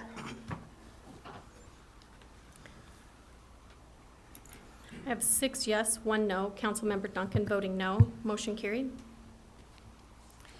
All right, thank you very much. We're on to item 9C, Resolution 22-002, a resolution to approve the City of Fountain Water Scarcity Response Plan. Mr. Blankenship. Thank you, Mayor. I would just like to make a couple opening remarks, and then our Conservation Sustainability Program Manager, Katie Helm, will actually present the plan to you. So, Katie, if you want to go ahead and step up while I'm making these remarks. The recently adopted Water Master Plan identifies multiple policy considerations to help better manage the demand for treated water in our community. One of those policy considerations was to replace what we had developed in 2013 as a peak day supply plan with a water scarcity response plan. The peak day supply plan was intended to identify how we were going to meet the peak day. This actually will identify how we're going to meet the needs of our community when water becomes scarce for a variety of different reasons. To prepare this plan, we put together a team in utilities that included engineering, conservation, sustainability, operations, and admin staff. Our goal was to create a concise plan that's easy to read and understand, easy to administer, but most importantly, effective in providing essential services, that is human consumption of water and the water that's needed to ensure human health. Our outcome is we've got a 3.5-page action plan that is totally based on water storage, both treated and raw water storage, and the known or anticipated impacts to those storage levels. So I will go ahead and hand it off to Katie. She did a fantastic job of keeping us on task as the project manager, and let her present this proposed plan to you. Thanks, Dan. Hey, everybody. Katie Helm. Some of you I'm meeting for the first time. Conservation and Sustainability Program Manager. Going to repeat a couple things Dan said, but back in October we had presented the Water Master Plan, and at that time this was one of the initiatives that was recommended in there, was to create a water scarcity response plan, and it's also a goal that was outlined in the Water Efficiency Plan that was adopted in 2018. Next slide. The WSRP, that's what I'm going to call it moving forward, is a premeditated action plan to be used during water scarcity events to ensure that adequate water supply can be maintained for our community through event duration. Some examples of what that could look like and when this action plan would be implemented is if we experience drought, groundwater contamination, significant loss of pressure due to breaks in our infrastructure, or catastrophic failure of any element of our system. Can move forward. How does it work? The way that the WSRP is designed to work is that there are stages in the plan. There are 4 stages, and they're triggered based on criteria that determine the severity of the water scarcity event. What that criteria looks like is, as Dan said, our raw water storage levels. So how much water do we currently have in our reservoirs, such as Lake Pueblo? Also, our treated water storage levels. So what do we currently have in our tanks? Water demand, what is the average water use of a fountain water customer, daily, monthly, annually, and then the forecasted length of the water scarcity event, which I'm going to talk about a little bit more in the next slide. Next slide, thanks. How do we respond? The severity of the stage determines what actions we take. I mentioned earlier that there are 4 stages in the plan. The first one is stage 1, and that's what we would consider our baseline, so that's business as usual. Most of you are familiar with our outdoor watering recommendations, so we typically promote this time of year, when we approach the spring and summer season, we encourage our water customers to prevent watering to before 10 a.m. and after 6 p.m. to prevent water loss to evaporation, limit outdoor irrigation to no more than 3 days per week, and also to fix any broken parts in your irrigation system so that you can prevent water loss. When we move forward to progressive stages in the plan, outdoor watering recommendations could shift to requirements as we get to those more severe stages, or watering could be suspended altogether. I know that can seem a little daunting, but there are 4 stages, and of course our goal is to avoid progressing beyond baseline, but we definitely want to be prepared for uncertainty into the future. Some other items that you're going to see in the various stages is construction water could be shifted from treated to non-potable wells only so that we could maintain our treated water for consumptive use. New lawns could require permits or be suspended altogether. The reason for that being, if we have new builds that are putting in a lawn, we want them to be exempt from our watering restrictions so that they can have time to establish that turf or seed and help that lawn be successful. So they would be awarded permits during any of these progressive stages. And then also, as we move further down in the severity, water could be prohibited for non-essential use.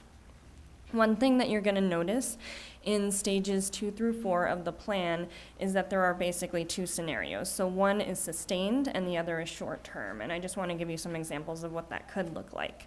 So if we're in a drought year and snowpack levels are very low and we're predicting low precipitation for the next year, that's when we might be looking at that sustained scenario where we're planning for a long-term water shortage. When we could be entering into a short-term scenario that For example, and this is hard to say for sure, but that could be if there were a failure of an element of our system, say that we could get everything we needed and the manpower required to resolve that quickly, that could be a short-term scenario. It's hard to say though, planning for uncertainty here. Next slide.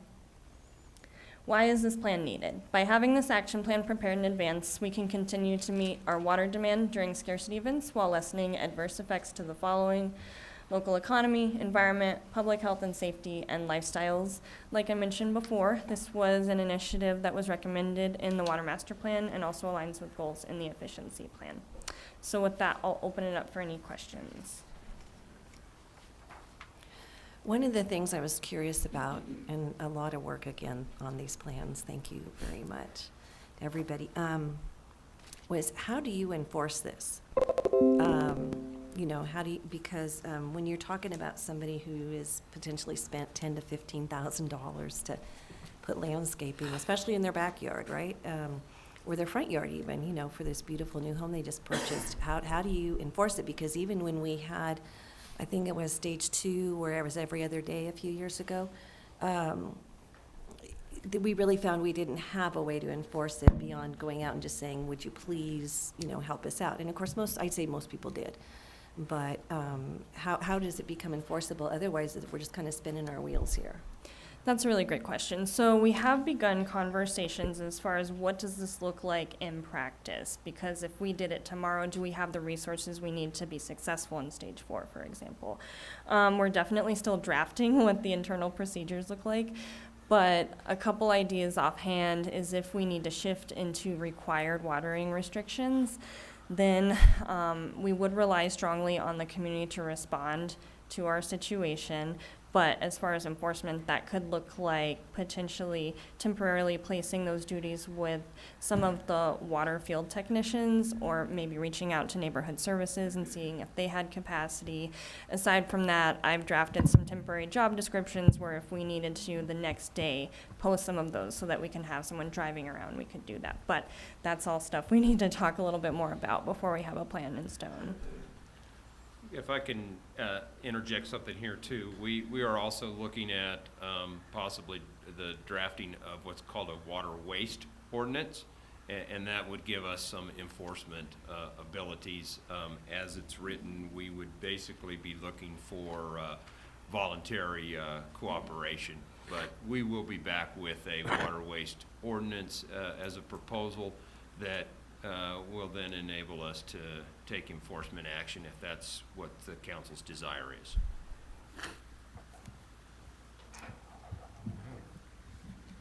So this scarcity plan would be like an emergency. This isn't like we're in a long-term drought. This is like, This covers every possible scenario in which we would have a scarcity of water, when we would have our water supply would be less than what it normally would be.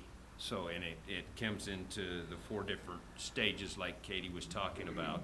And it's primarily just based on what our treated water levels are and what our raw water levels are and what we're anticipating whatever event that's occurring to last. Is it going to last for a whole season, or our water levels going to stay down, or are we going to be able to recover those within 30 days? And so that's kind of the delineation between, it's a little bit subjective, but we've tried to put some objective criteria in there that is easy for us to say, okay, this is the line and that's what this is going to trigger in order for us to ensure that we can recover from this event while still providing at least the essential services that are needed. And at this point in time, it would be, purely voluntarily. But like I say, we are working on an ordinance or a proposed ordinance that would give us the ability to enforce that, subject to the council's willingness to want to put those types of enforcement actions into place. okay. Councilmember Duncan. I'm sure you know the next question is about HOAs. So if we live in an HOA and I'm following Fountain's guidelines and my grass turns brown, then what's the proposed situation that you deal with the HOAs? I can start with that. Okay. So the way that we have this designed, I mentioned earlier, we definitely want to avoid getting past stage one, which is baseline, and we're going to do everything that we can in the background to make sure that that happens. With that being said, we publish a lot of educational material on an annual basis that talks about how you can stimulate that deep root growth in your turf so that it's more drought resilient when you're having to cut back days. So that's the first thing, the first part of it. I also want to mention we have some programs that are going to help you convert turf to more drought tolerant plant material, which includes xeriscape. I imagine that that's probably also going to be a battle with the HOA as well. With that being said, it is possible to maintain a healthy turf landscape on 3 days a week. And if we are approaching that situation where it turns to 2 days a week or none at all, that's a pretty serious scenario. So, yeah, that's kind of where we're at with that, is we are happy to talk with HOA boards and educate and try and ease whatever those conversations look like. But if we are in a dire situation where we have to completely cut outdoor water use, that's something we're in as a community. Yeah, I don't think it's so much the board because, you know, they have their homeowners. I think it's the rules that are ingrained inside the HOA policies and procedures about what yards are supposed to look like. Okay. And with the aeroscaping, some, you know, it's just it's going to be some problems with that. I mean, we already know that because it's going to be some problems. And depending on where your house faces, you know what I mean? It's just going to be some issues. And I could just be at an HOA meeting and it'll be just like this, where people are angry about getting letters and getting fines and. That's really great information to have because I'm happy to reach out to those HOA contacts ahead of time and start those conversations so that we can ease whatever that looks like in the event we get to a progressive stage to hopefully alleviate what that looks like for everyone that lives in that community. So maybe you and I can connect later on what some of those contacts would be. Okay, that'd be good. And that's an excellent question that we'll have to address as part of the ordinance. And that's something that I think Troy's already over here making some notes. But that I know exactly what you're talking about because I've been the recipient of those letters. Yeah. Hopefully not Thank recently. you. Councilmember Rick? So a question for Katie. We've got 4 stages. Stage 1 is normal, everyday, water flow is all good. Is council required to take any action to move to 2, 3, or 4? Or can city staff do this on their own? It's designed so that, Dan, correct me if I'm wrong, it's designed so that city staff can do it internally after it's approved by resolution, yes. Okay, so it's got to come to council for a resolution, then you can implement. Correct, yes. We would, of course, communicate wherever we were at, and if we were planning on progressing to another stage, we would want to communicate with you as soon as possible, but you're correct.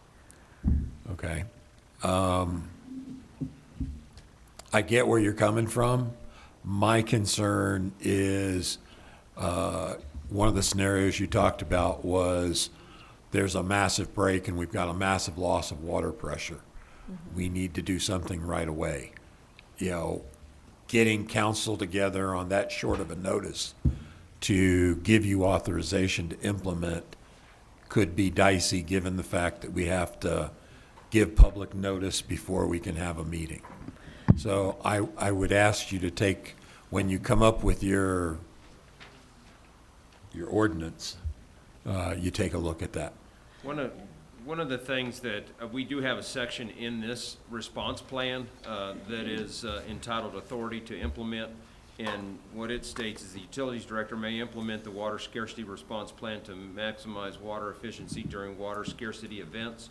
The authority is established by the City of Fountain Municipal Code, Chapter 1304, Utilities Code, Section 1304-050, delegation to the director. So I have that authority based on the current municipal code.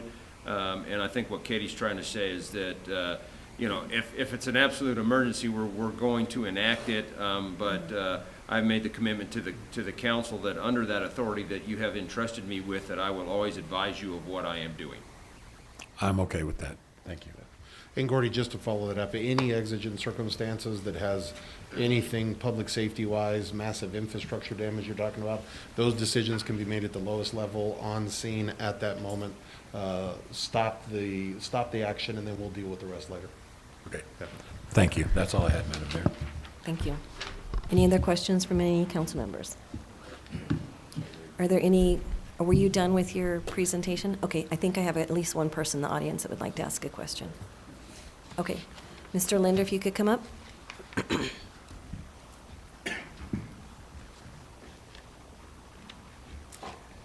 Al Linder, REA Road. Simply amazing, we're talking about water. Hey, Jimmy, and our council members, remember when they told us, oh, we're going to have all the water in the world? Sir, just remember this, all you new folks. They told us we'd have water forever.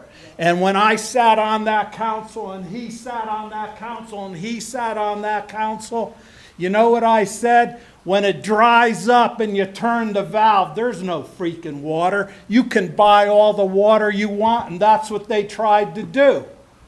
Now look at where we're at. You know what's coming? I don't know if you heard it or not, but I'm going to tell you about it. Do you know what Colorado Springs is working on? You know their poop water? Their poop water is going to be the drinking water. Don't believe me? Pure Water Direct Potable Reuse Project. Pull up csu.org. It is coming, people. You're going to take showers. Just think of everyone pissing in your water in your mouth, and it's coming on you. That's what's happening to us, folks. Weren't we promised, Jimmy? Weren't we promised, Brian? Tell me more about Yeah, that. we were promised. What a failure. Thank you, Mr. Linder. Are there any other questions from anyone in the audience? I'm sorry, okay, one more. If you could state your name for the record, please. I appreciate Ms. Duncan's. This is Tom Garside, Cumberland Greens. HOAs, you know, can be a problem with that, so we deal with that at our board meetings quite often. I'm thinking more like proactive with the new community developments going in. Is the board going to look at how, not necessarily xeriscaping, but how the landscaping is going in to limit the water use? So that's why I'm saying forward thinking, so you don't have to get that that problem. Thank you. The answer, and I can answer that question. Our planning manager, Christy Martinez, and Katie Helm made a presentation to me just last week on proposed amendments to our zoning and regulations that would do exactly what the individual just asked about.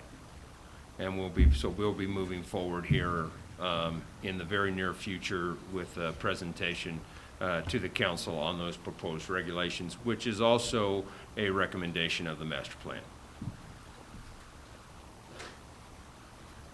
Okay, thank you. So following up on that, does that, Todd, you mentioned that there's going to be 8,000? Are there 8,000 new homes planned for? So currently, the next what we've 5 got years? in the building stages or the entitlement stages, about 4,000. So those out there on Link, would they be under this ordinance or this review of the? No, because they're already building, they're under our current standards. Yeah. But anything, let's say the large ones, the 2,000 apiece, those would be, depending on what stage in the entitlement they are, prior to the council adopting any new standards. Okay. And I would just like to remind this council that Floyd and I were both here when the council that sat there said we would have water forever. So that, we know that that doesn't happen in Colorado. But it was said, and it was a failure of planning, so.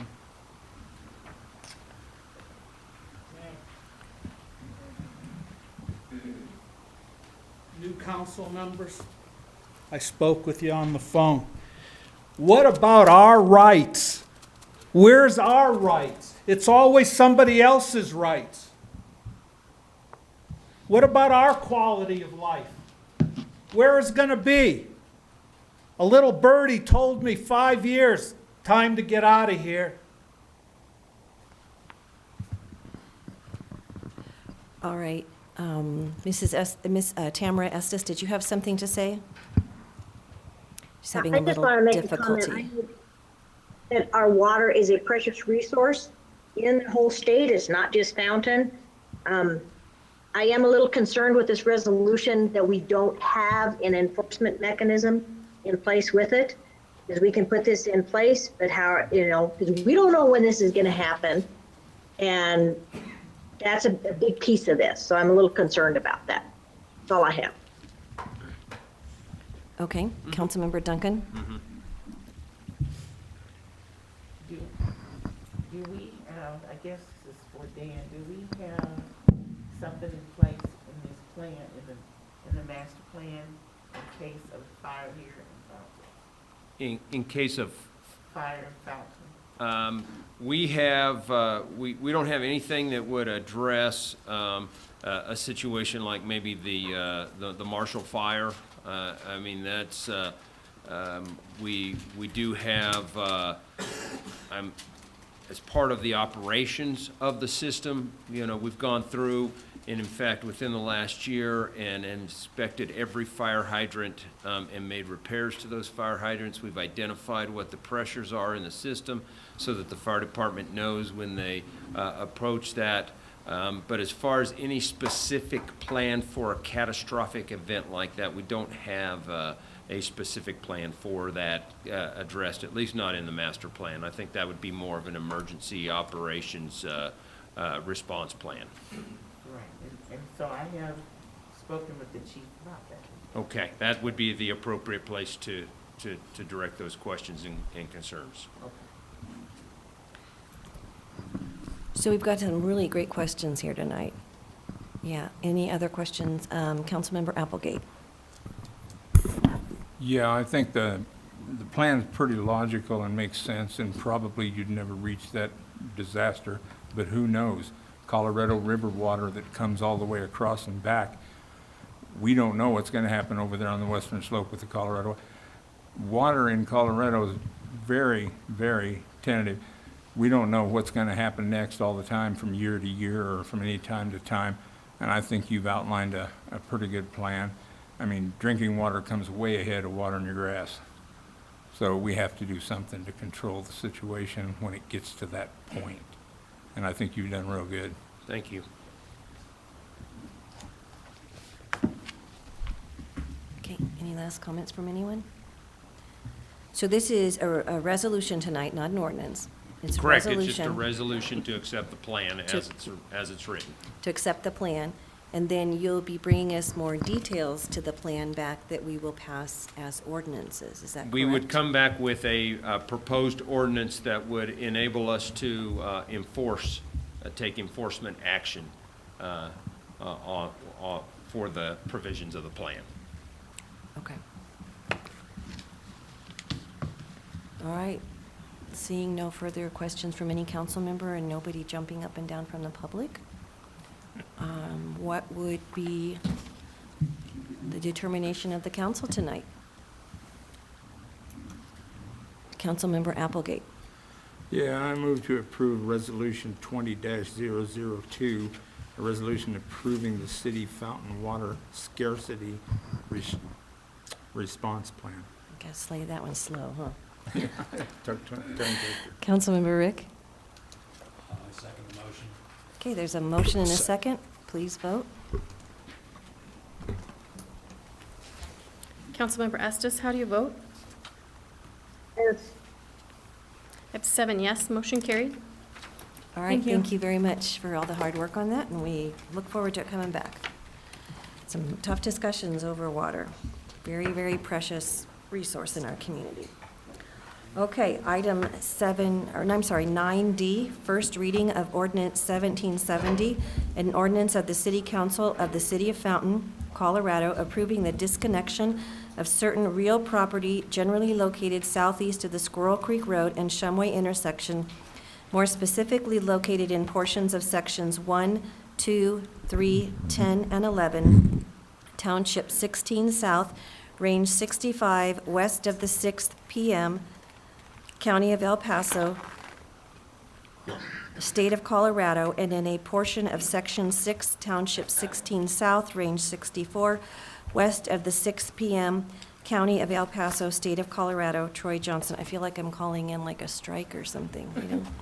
It's a mouthful. Good evening, Madam Mayor and members of council. So this is a request. There we go. Good evening.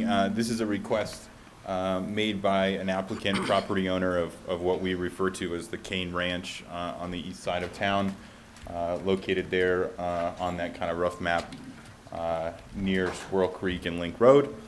The way that this is an application from the property owner to disconnect their property from the City of Fountain.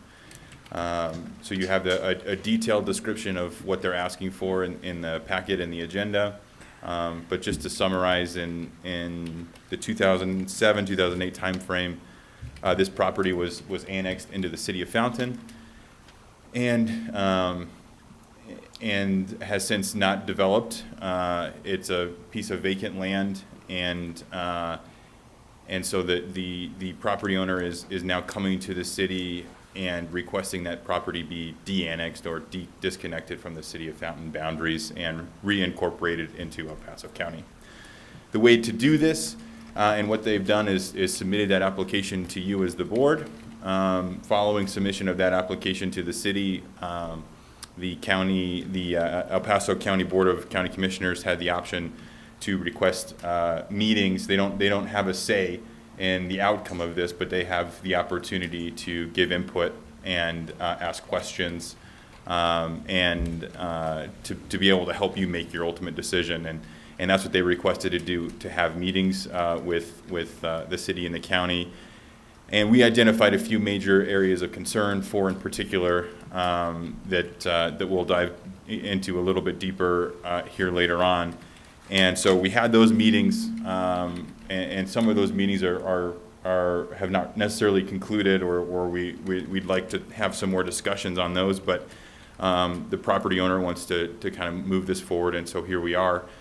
And so what we have is, that's the Cane Ranch property, and the only owners that have requested disconnection from the city are the owners of that actual property, of that gold area. And there's actually 3 different parcels that are not included, that are not making a request, and those are listed in green, or those are shown in green on that map. And so the request would be to remove the gold but keep the green within the City of Fountain, because that's the only request we have in front of us.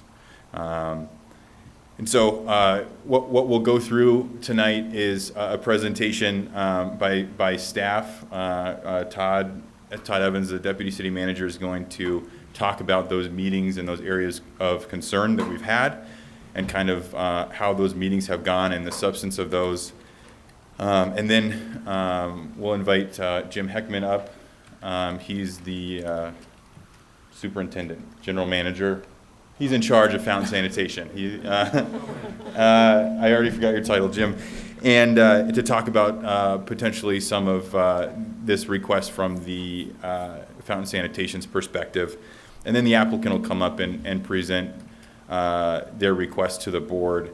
I think first they'll have Doug Quimby come up and John Cook to do a presentation, and then finally Michael Glade.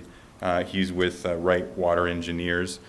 And so in your packets, they had a water study that was prepared by that firm, and so I think he'll present on the specifics of some of that.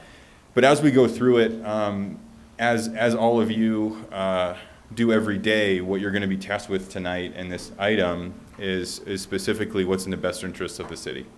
that'll be the standard that you'll be asked to apply. And so at the end of this, and as you go through this, that should be what's in your head as you consider this item, is what is in the best interest of the city.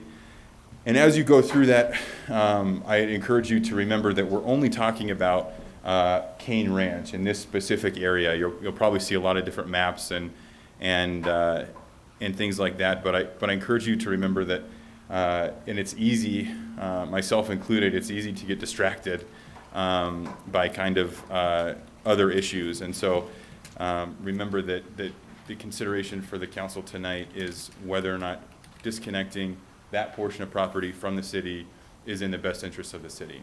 And so that's what you're tasked with deciding tonight. And so I think with that, you've got a few options, because in order to disconnect a piece of property, it has to be done by ordinance. And as you all know, ordinances require 2 different readings. And so you have a lot of kind of specific options and maybe semantical options about how to proceed tonight and in the future. Number one, kind of get the easy ones out. You could flat out deny this ordinance, vote it down. Number 2, you could approve the ordinance on first reading. If there's something where you believe that more time was necessary, that you didn't have all the information that you needed, you could theoretically table the decision on first reading. You could approve it on first reading and request some of that information as well as you wait for second reading. You could request specific conditions of the applicant to meet in order for the best interest of the city to be met. So all those options are on the table tonight, and so that's what kind of the next the presentations will go through, and you should be thinking of as we go through it. So I'll hand it over to Todd, and then kind of the rest of the people presenting, and as we go through it, I'll be here to kind of help guide us through the decision as well. So with that, I will leave you for now and hand it over to Todd. Mayor, Council, good evening. Troy did a great job of summarizing what's in front of you tonight. When we first received this application, we sat down and included you in all this, but we wanted to come up with some areas of concern so that we could simplify making that decision of what's in the best interest of the city. So along with your help and our prior council, we came up with these 4 areas of concern. Number 1 being transportation. That's not going to be a surprise to the applicants that are here tonight, because from our first meetings with them, as we discussed annexing the piece of property that's just to the north of this, we told them that would be one of the major issues that we needed to work together on in the impacts of that traffic flow. As we all know, Cane Ranch itself on the original plan is close to 2,500 acres, and it's planned to have about 9,000 homes. That was the densities that were kind of the best practices back in the mid-2000s. We can assume that those densities will probably go up. If we're watching what is being approved in Colorado Springs and what is going on in the development world, we can expect that those will be at least over 10,000 homes, both on the Cane Ranch as well as the property to the north. So we really focused, and La Plata was partnering with us in that. And part of that, we came up with updating our traffic master plan, which hasn't been done in many years. So we worked together with La Plata, and our big focus was how can we get transportation and traffic to flow to the north rather than the vast majority of it coming through the old portions of Fountain headed over towards I-25. So that's one of the major things that we looked at, and we gave Wilson and Companies, who has done that for us, we gave them that goal. That's what we wanted to see. How do we get that moving north? But also part of that plan was how are we going to pay for improvements, whether it be to the north, to the west, to the south of this? Because as we all know, we can talk concepts all day. But if you don't have a transportation plan that has a funding mechanism, it's really not a plan. Because if you can't pay for projects that are actually going to mitigate that traffic coming through the municipality, then we really just have an idea. We don't have a plan. So that was one thing that we were working very closely with La Plata. Wilson and Companies did a great job to do that. So In the transportation side of things, I'm going to get into some of the specifics in our meetings that we've talked about, hopefully proposing solutions. The second being public safety. Public safety is anytime you have any new projects that come in that are on your borders.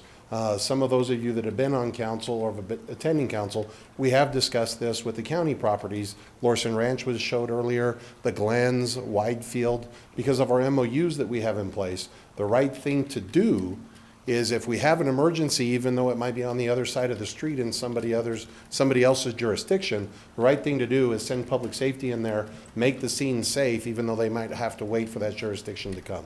So we can expect that will occur on both of these properties on both sides of Squirrel Creek. And we'll get into a little bit more of those impacts of public safety. The drainage, we'll talk about the drainage and the two major basins that this will encompass, being Cane Ranch itself, as Troy said, and then we'll get into some of the utilities discussions that are currently occurring. So Paul, if you go to the next slide. So in terms of the transportation specifically, at Fountain City Council direction, and then we went in front of the Board of County Commissioners for El Paso County, gave them summaries of what the situation was, and they also asked us to move forward and meet with all of the individuals inside.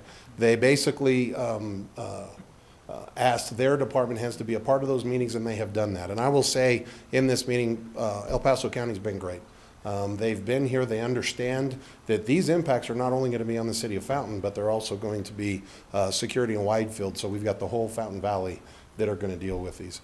So El Paso County has been involved with this. In the transportation side of things, La Plata's had their representatives at every one of the meetings we've had. We've had El Paso County representatives, and then we've had a few representatives representing Colorado Springs Traffic and Engineering, and then their Public Works at these meetings.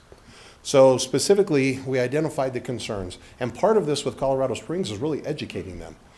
They've never looked down into this Fountain area in their master transportation plans or anything else and considered what the negative impacts are going to be. So when we talk to them, it is really a large part of that is educating them on what the issues are, because they don't know what the issues are down here. And their traffic engineer used the term at our last meeting last week, these are uncharted waters for Colorado Springs, and it truly is. You know, I've made sure that I vocalized to them, I'm not aware of another area of Colorado Springs that has a municipality that is sitting in between, you know, large developments like these that people are going to travel through to get to the main arterial, being I-25.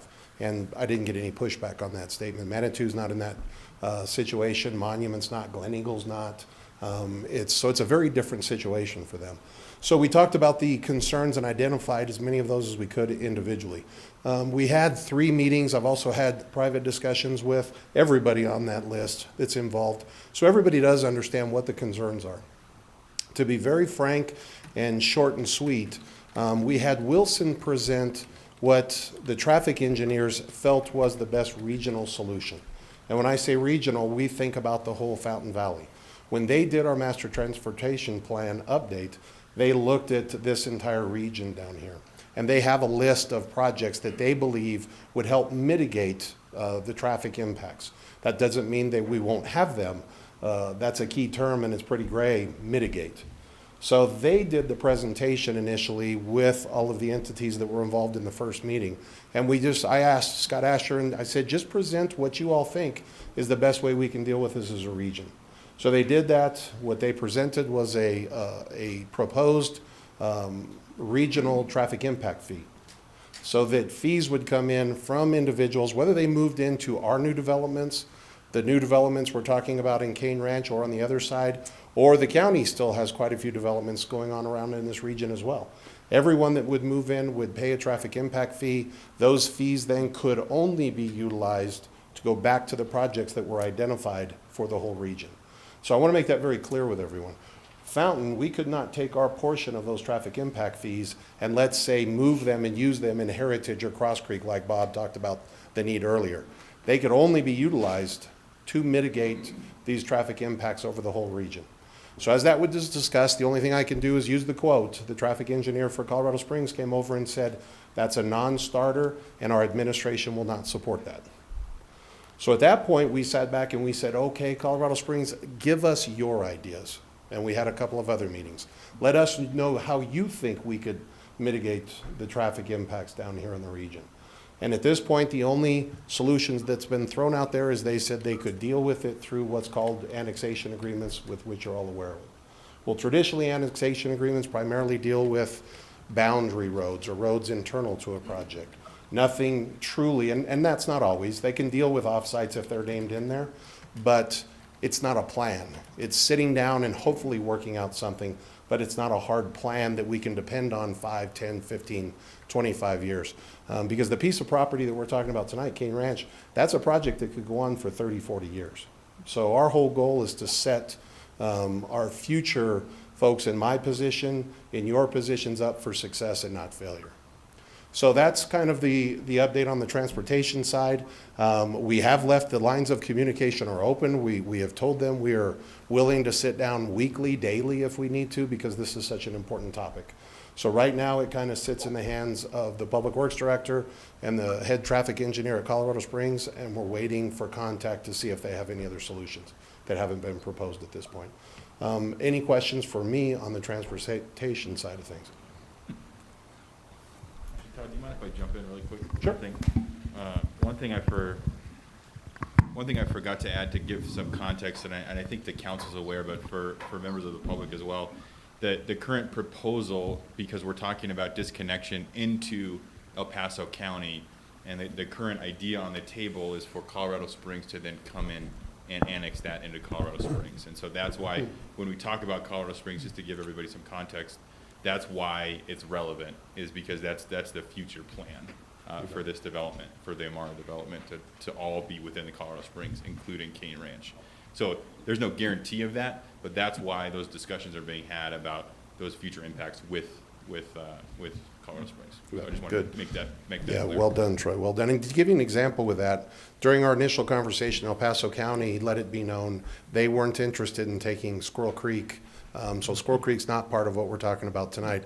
I did tell them, the City of Fountain, we would be willing to hold on to Squirrel Creek to make sure it gets maintained appropriately if we could come up with some regional solutions, then which time it would just go from us to Colorado Springs. So El Paso County, Troy's right, it would go back to El Paso County, but of course, they're not interested in taking on any additional responsibilities and the money and that type of thing.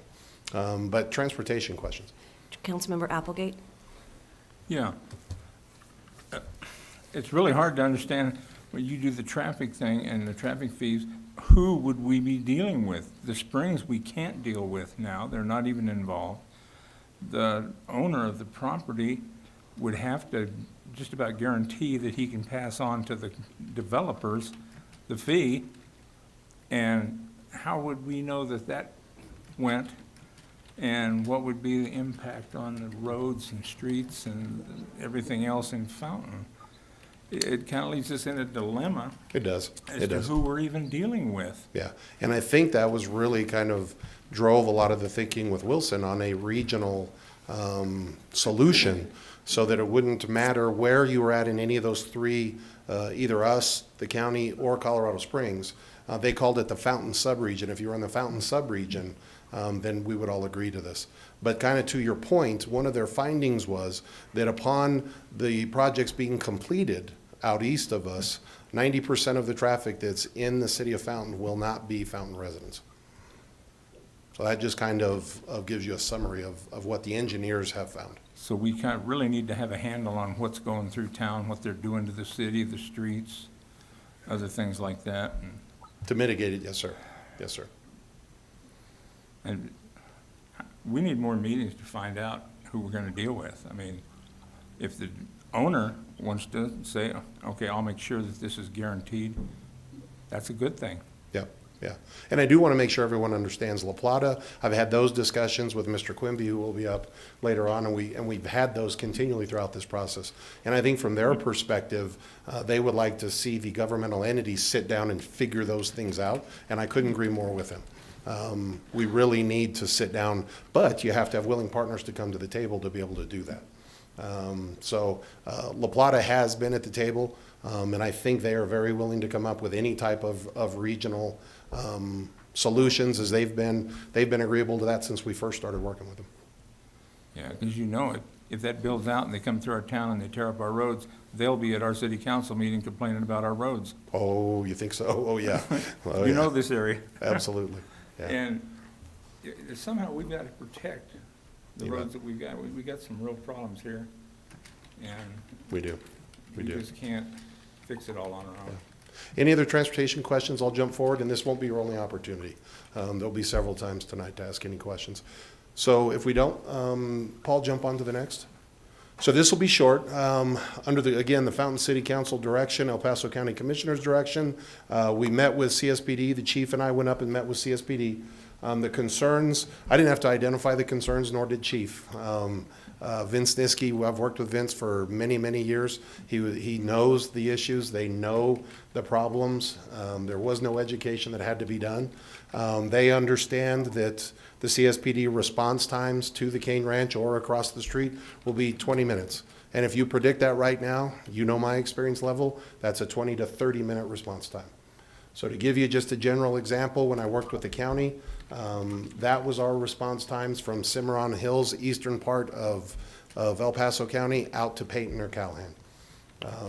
Their nearest substation is approximately 10 miles away, up off of South Academy. So that is our concern with doing the right thing through MOUs. We have our police on one side of the street. We have these level 1 calls going on the other side of the street, whether it be police or fire. What will that partnership look like? What will that, because our typical MOU that we currently have in public safety won't address those type of consistent issues. And from a manning perspective, they're trying to get their manning up in Colorado Springs just to deal with the issues in Colorado Springs. When you begin these developments, it doesn't make sense. They're not going to be able to park 2 cops down there when they've got 100, 200, 300 homes. You just can't, you can't use your staffing like that. So when we sat down with the chief and with a couple of folks from his command staff, we haven't heard back from them on any possible solutions towards that. So we still have a major concern for the police side of things as well as the fire. Now with the fire side, we'll be meeting with the Colorado Springs fire chief on Thursday. So we'll get some more answers from the fire chief. One thing that the residents will have to, that move into these developments out there, they'll have to be concerned about their ISO rating, their fire insurance ratings. Because if Fountain Fire isn't responsible for that, when it goes back to the county, as Troy mentioned, Hanover Fire would be responsible. Ultimately, when Colorado Springs, if they annex those in, then again, their nearest fire station is again 10 miles plus up towards Colorado Springs. So those are concerns. And if we just use our typical MOU that we have right now, and we send our units over into those areas, a level 1 call, whether it be fire or police, will drain all of our resources from the city of Fountain, and we won't have anything for our residents as well. So we're waiting to hear back on that, but we have not. From at least the PD, we'll see what happens this Thursday on the FD. Any specific questions on that? Okay, Paul. The drainage side of things, this might be one of the easiest of our 4. Our engineers have sat down and they have discussed this and met with La Plata representatives again, El Paso County, Colorado Springs representatives. The concerns are identified, and basically that's just the drainage basin of Jimmy Camp as well as Williams Creek. Kane has both of those major drainage basins. I think that the other piece of property on the other side is primarily Jimmy Camp.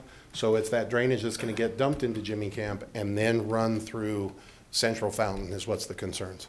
So the developer will be required to follow all City of Colorado Springs drainage criteria or El Paso County, depending on where Cane Ranch ends up and what time frame, which are also our City of Fountain standards. And the county is currently updating their drainage plans in that area, which will help with the criteria in those studies. So that's kind of the easiest of the 4. Any questions on drainage? No, Go but ahead, I'm going to Gordon. back you up for a second. I had Sure. a question from someone online. Mary Barber had a question, and it just, this is what the whole question says. Okay. It says response standards, question mark. And I don't know if she wants to know if there's a difference between ours and the counties and the cities, or I'm not quite sure what the question means. Sure. Let me expand on that question just a little bit. Basically, I think what she's looking at response standards is what's the average response time? What's a good response time, right? Commander, what, do you have any average response times of what we are right now, Fountain PD? We're right around 3 to 7 minutes. Okay. 3 to 7 minutes, that's an excellent response time. Typically nationally, you see around the 12-minute time frame. So that's, Mary, that's your standard. We're at 3 to 7, which is an excellent response. Nationally, it's about 12 minutes. So you're looking at doubling or tripling that time if Colorado Springs units are coming out from Colorado Springs. So I hope that helps her. On the fire side, they're pretty similar. Pretty similar. And Gordon, Councilmember Rick has a question. On your stakeholders, you've got La Plata, you got El Paso County, you got Colorado Springs. Have we engaged the ditch companies that take drainage from there? No, not yet, Gordy. No. Our engineers, and actually what will happen is the developers, regardless if it's in the county fountain in Colorado Springs, the developers will work with Chilcott and work with FMIC and those type of things on their own. We won't get involved in that. They'll have that relationship and make sure that they get it passed through those individual boards. Okay, as long as they're engaged by somebody. They will. Yeah, That's fine. they will be. Thank you. You bet. No other questions? Paul, go ahead. So last, and of course, Dan is here on the utility side to answer any other questions, but just to quickly update, with Fountain City Council direction, our utilities has been having continuous meetings at different levels, but mainly high-level meetings. The concerns identified, water and electric infrastructure easements that currently are in the annexation agreement in Cane Ranch, the connectivity side of things, and maintain electric service territory.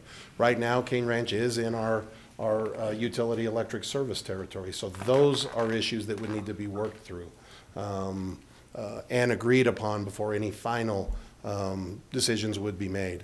The discussed issues, again, is the service territory. That is a big one for our electric folks. Dan has had high-level discussions regarding infrastructure easements as well as connectivity, or you've been updated on those type of things with CSU. So our utilities is waiting for a reply from CSU on those specific questions. Okay, Any questions for Dan on that? I have a question online, or Okay. more of a comment. Again, I believe it's from Mary Barber again. I think this proposal should be presented to the Fountain Creek Watershed Flood Control and Greenway District. So, Tamara, you can jump in if you would like to on that, but Mary, Fountain Creek Watershed District is primarily a district that handles Fountain Creek itself. So this will impact Fountain Creek as the water goes from Jimmy Camp ultimately and Williams into Fountain Creek. So they are, Christy, are they one of our reporting agencies that gets the Yes, comment section? they are. Okay. So, Mary, they will be, whether it be in the city of Fountain or El Paso County, not sure if they are one in Colorado Springs, but we'll make sure that that is passed along to them. Okay, I think that's all of them. So if there's no other questions for me, that's just a quick update. Again, we're going to be here to. Mr. Rick has another Go ahead. question. Mr. Rick. Question for Dan. If this de-annexation is approved and if this property is brought into Colorado Springs, would Colorado Springs utilities be providing water to this area? Yes. And will that make it easier for us to hook in to their system to get SDS water? We are working with the city of Colorado Springs utilities. Is it not on?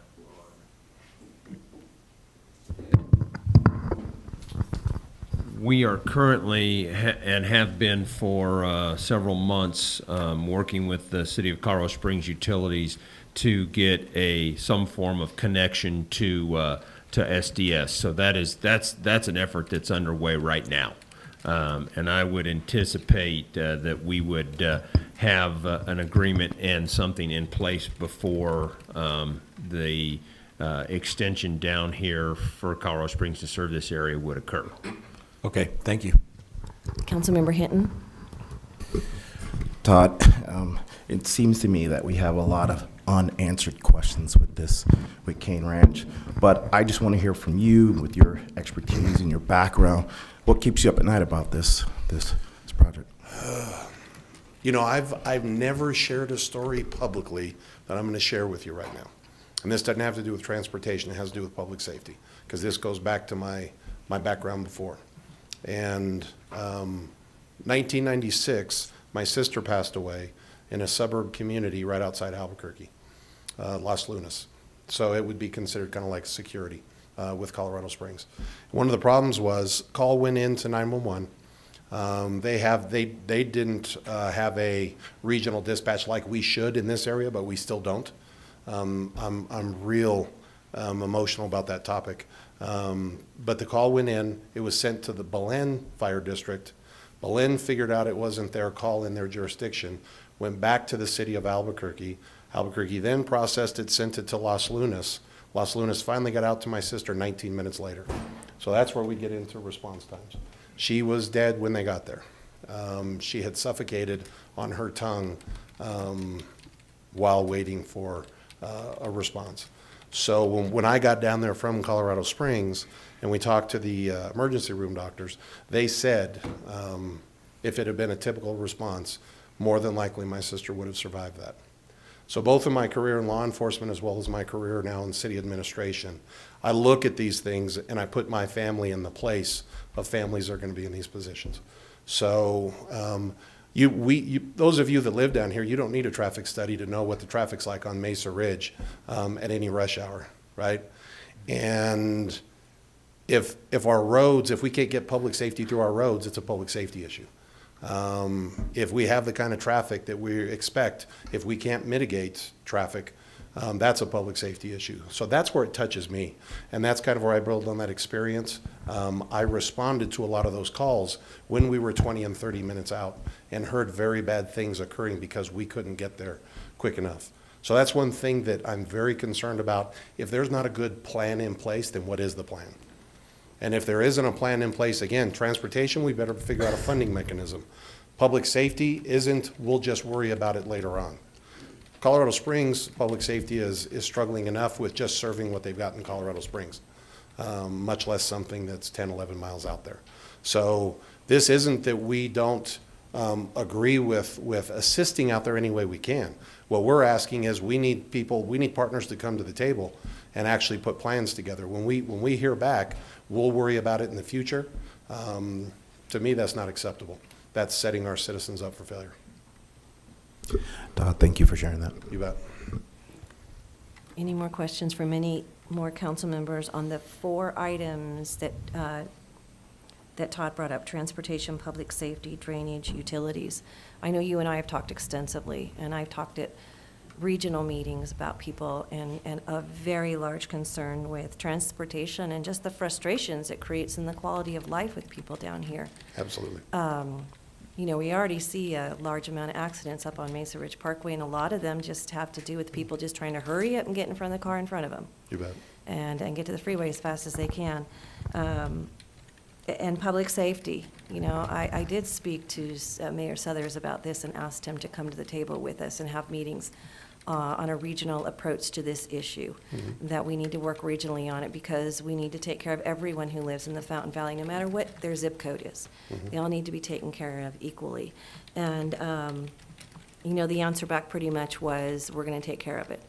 And I just looked him square in the eye and said, we all know about your 20-minute response times, and we need to do better down here. And didn't get very far in the conversation, but said, love to have the door stay open. Love to meet with you again. I'd love to have my staff meet with your staff, but this has to be a regional approach to this issue, just like development on Powers Corridor needs to have a regional approach to it for everything that goes on down here. And you know, like I said, it doesn't matter what your zip code is, and I'm very, very concerned about it. It does keep me up at night. I have been one of those parents that have done CPR on their kid. And that's pretty scary. And you're waiting for that ambulance. And I've done CPR and had an ambulance not come. Throwed my kid in the car and drove to the hospital as fast as you can. So when it happens in your family, it changes your entire perspective. It changes your perspective. It does. And so we need to be very careful. And we do owe it to our citizens. But we are in a pickle here. We really, really are in a pickle because you know, Troy's question, how is this going to affect what is best for the city is what we're here to determine tonight. What not our private opinions are on this necessarily, but we can express our concerns too. And Mayor, I think it's important that everybody knows when I was in front of the county commissioners, they expressed the exact same philosophy that you just did regarding regional solutions. Right. the commissioners did. And I apologize, everybody online, this crazy computer is restarting itself, so You bet. let it do its thing. There's nothing we can do about it. I'll be here, though, and without any other questions, I'll turn it over to Mr. Yes. Heckman. Unless, Okay. and anybody from council, Madam Mayor, we do have one comment from the public. okay, thank you. Yep, because I'm losing it here. Well, not me, but, Okay. okay. This comment is from Jennifer Hertzberg. Jennifer says, the city council and the staff has supported an ideology of organic and sustainable growth with mechanisms in place to require developers to help support some of the infrastructure needed to support their new development. If this huge area of development goes back to the county and then to Colorado Springs, we would lose all controls and be faced with a potential situation of unmitigated, unsustainable growth, thus negatively affecting all Fountain residents, especially in regard to roads, public safety, water, and the like. Thank you. All right. Mr. Heckman. And if anybody needs a break. Madam Mayor, Yes. members of council, staff, my name's Jim Heckman. You gonna come up? And this is Jonathan Moore. We are both representatives and employees for the Fountain Sanitation District. I would like to take the thank you for the opportunity to speak on this important community matter. I just wanted to provide the applicant and the council a little bit of background, and then a few statements for your consideration, for you and the applicant, and then lastly, make a request of council. So first, I'll start by saying that, like the applicant, the Fountain Sanitation District was caught off guard about the whole water supply issue. So we were just as surprised as the applicant.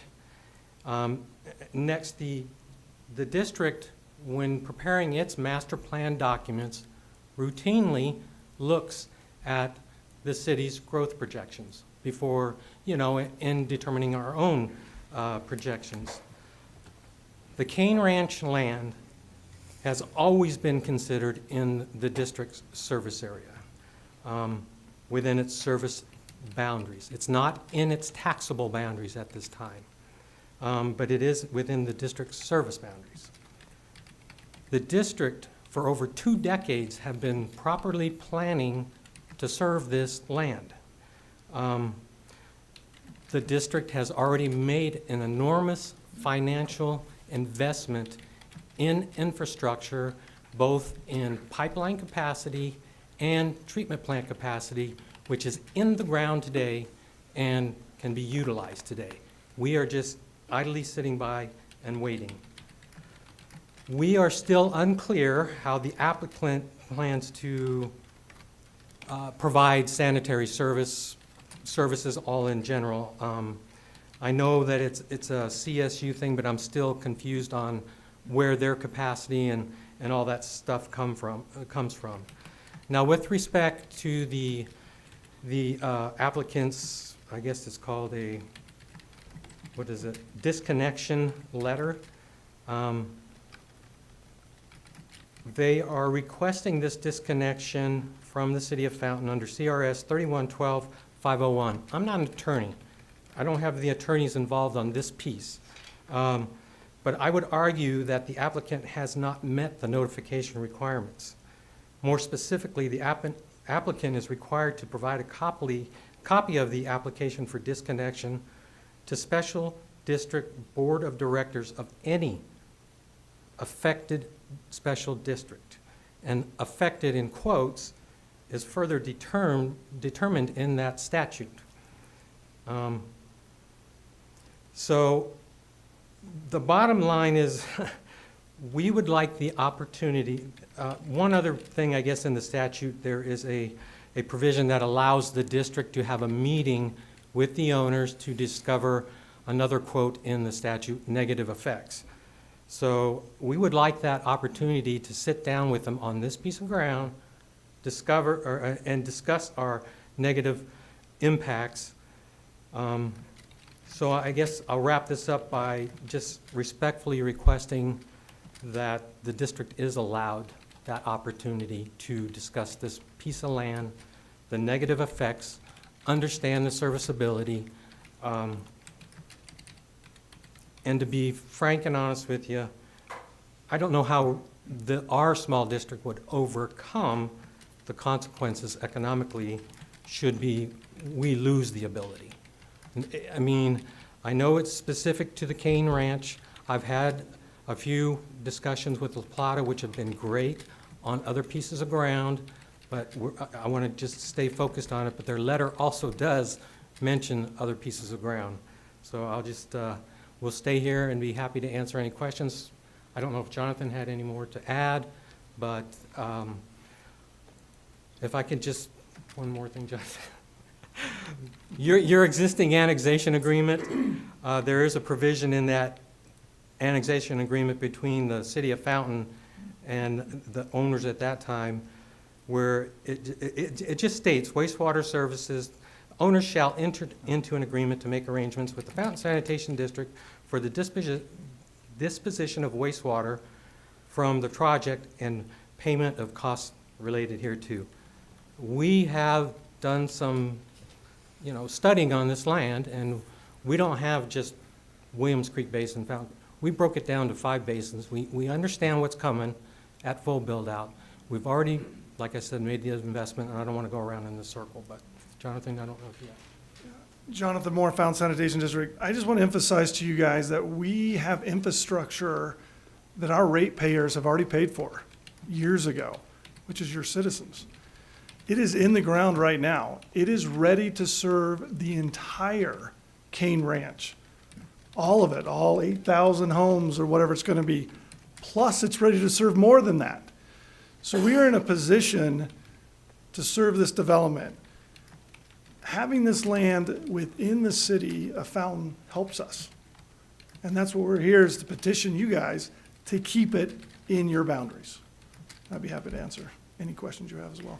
So just to clarify, part of your point is that you were not notified about this disconnect and as being a special district? The way I read the statute, and I'm not an attorney, is we were not, because their own Exhibit C that they provided to council and to staff does not list the Fountain Sanitation District as one of the districts notified. And I don't know if I'm the only one missed, but I'm definitely one of the ones that have a great concern for this community and should have been notified. Okay. Troy, am I misinterpreting your stance over there? You want to say something, or?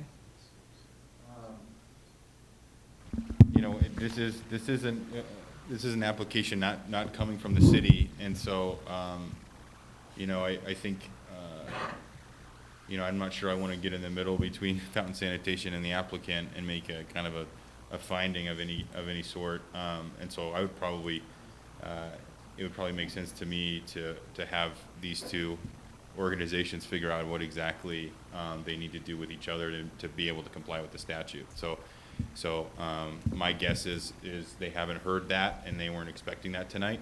And so they probably don't have a great answer for Fountain Sanitation tonight. And so probably would be the best practice to get those two groups together and sort it out and to eventually have the applicant say that they've complied with the statute. Madam Mayor, and to be fair, that I had no idea the length or the content of the application letter until I downloaded it from the city website with the agenda items. So that's why it was kind of surprising. So that's why we're here too. Okay, Councilmember Rick? First, Mr. Heckman, thank you for coming. Secondly, we haven't decided what we're going to do. We're still in a hearing. But hypothetically, if council was to table this motion for 90 days, what's your level of confidence that you and the owner could come to some sort of agreement within that 90 days? I think the owner or the applicant and the district, we already have a pre-planned meeting on a different property that probably could be discussed along with that, and that's upcoming real soon. Okay, thank you.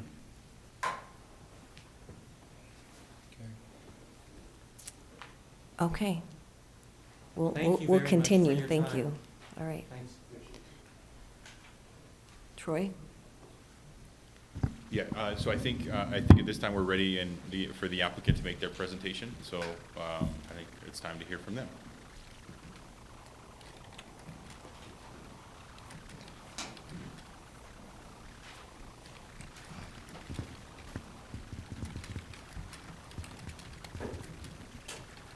Mayor Thompson, members of council, thank you for hearing this matter tonight. As Mr.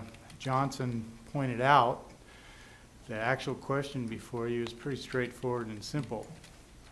Annex or de-annex or not the Cane Ranch property. But there are a lot of considerations that go into that. Only the Cane Ranch is involved in the de-annexation request, but I think it's important that you understand who the players are in this scenario and what properties are also affected by the decision that you'll make about whether or not to de-annex Cane. So, first of all, as Mr. Johnson pointed out, there's 2,400 acres known as the Cane Ranch, which he showed you on the map. That land is in Fountain. It was annexed to the city of Fountain back in 2008.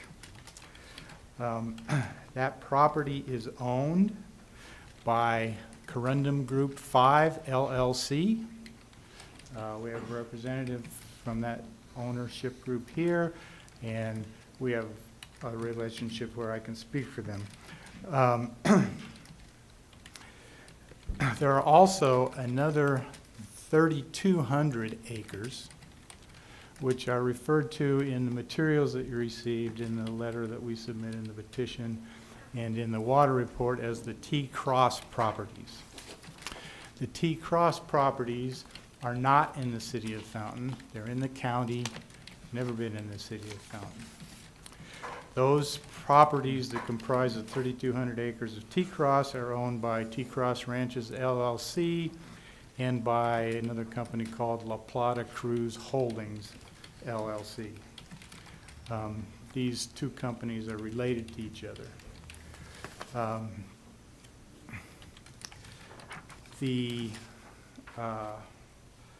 So that property is in the county.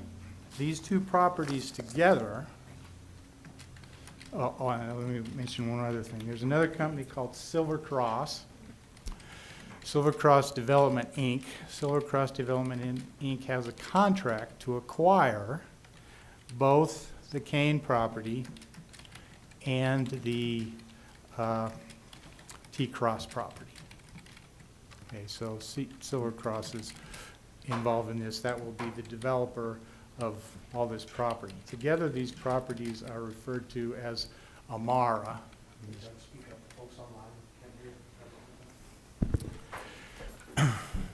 These properties together are called Amara. I want to mention one other entity, which Mr. Evans referred to, La Plata. That's La Plata Communities, Inc. La Plata. I'm the president of La Plata Communities, Inc. I'm also the president of Silver Cross Development.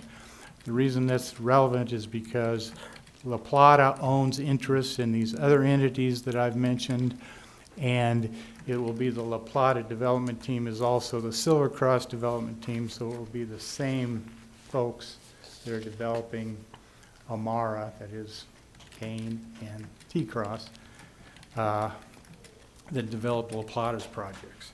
Now, in case you don't know, La Plata has been a long-time developer in the Colorado Springs area. We have two large developments up in the northern part of Colorado Springs, Briargate, which is 5,000 acres that was annexed in 1995. It includes original Briargate, Pine Creek, Cordera, North Fork, Briargate Crossing, Briargate Business Campus, the shops at Briargate. It's a massive development. We've been working on it for 27 years. We'll be finished with that development at the end of this year. We have another development up there called The Farm. It's right up by Interstate 25 in Interquest. It's about 435 acres. We've been working on that project since 2012. It has 519 single-family homes, a bunch of apartments, lots of commercial space as well. We'll also be finished with that project at the end of this year.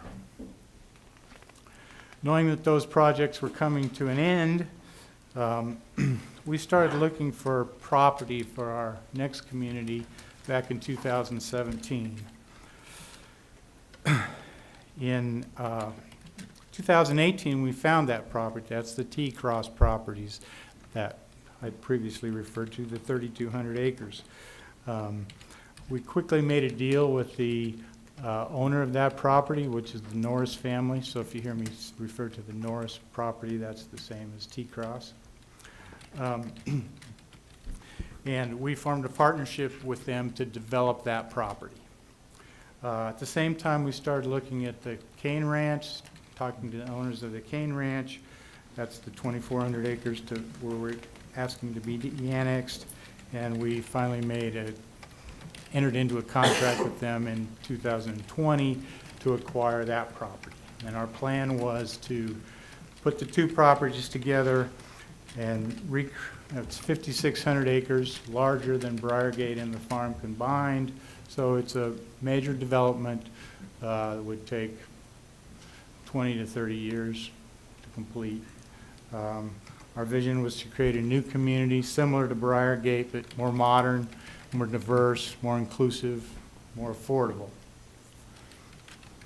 The first decision we had to make was in what jurisdiction do we need to go, because we can't do this development in the county. The county's not equipped to do urban type development. So our choices were City of Fountain, the City of Colorado Springs.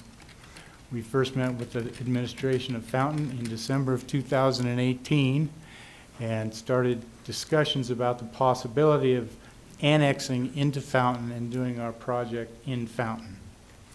The other choice, of course, was Colorado Springs. And frankly, we quickly made a decision to try to do this project in Fountain. There are lots of reasons for that, but the four main reasons are that we were welcomed and treated well by the city administration. They said they wanted growth, they wanted our type of project, they would work with us to try to create a new great community. And I think they did try to do that. It was already adjacent to parts of Fountain, so it would be easier to annex. Utilities, we were told, utilities were available at or near the boundary of the property. If we went into Colorado Springs, they could serve it, but we'd have to extend utilities a great distance at great cost. And the Cane Ranch was already in Fountain, so it made sense to do the whole development in Fountain. So we worked with Fountain, City of Fountain, for over 2 years. It was a cooperative process. We had our disagreements along the way, but we were making great progress. We got to the point of submitting an annexation petition for the T-Cross properties. And we were working on a master plan. I think you call it an ODP. We generally call it a master plan. And we were working on an integrated master plan for Amara that included the Cane property. We invested countless hours, spent hundreds of thousands of dollars on getting this deal done in the city of Fountain. Then, a little less than a year ago, end of February of last year, we were informed that Fountain could not serve our development with water. We discussed that in the very first meeting in December of 2018. We were assured that water was available. It turned out not to be true. Despite repeated representations that they could serve us with water. Why that happened, I don't know. I know the people that we dealt with acted in good faith.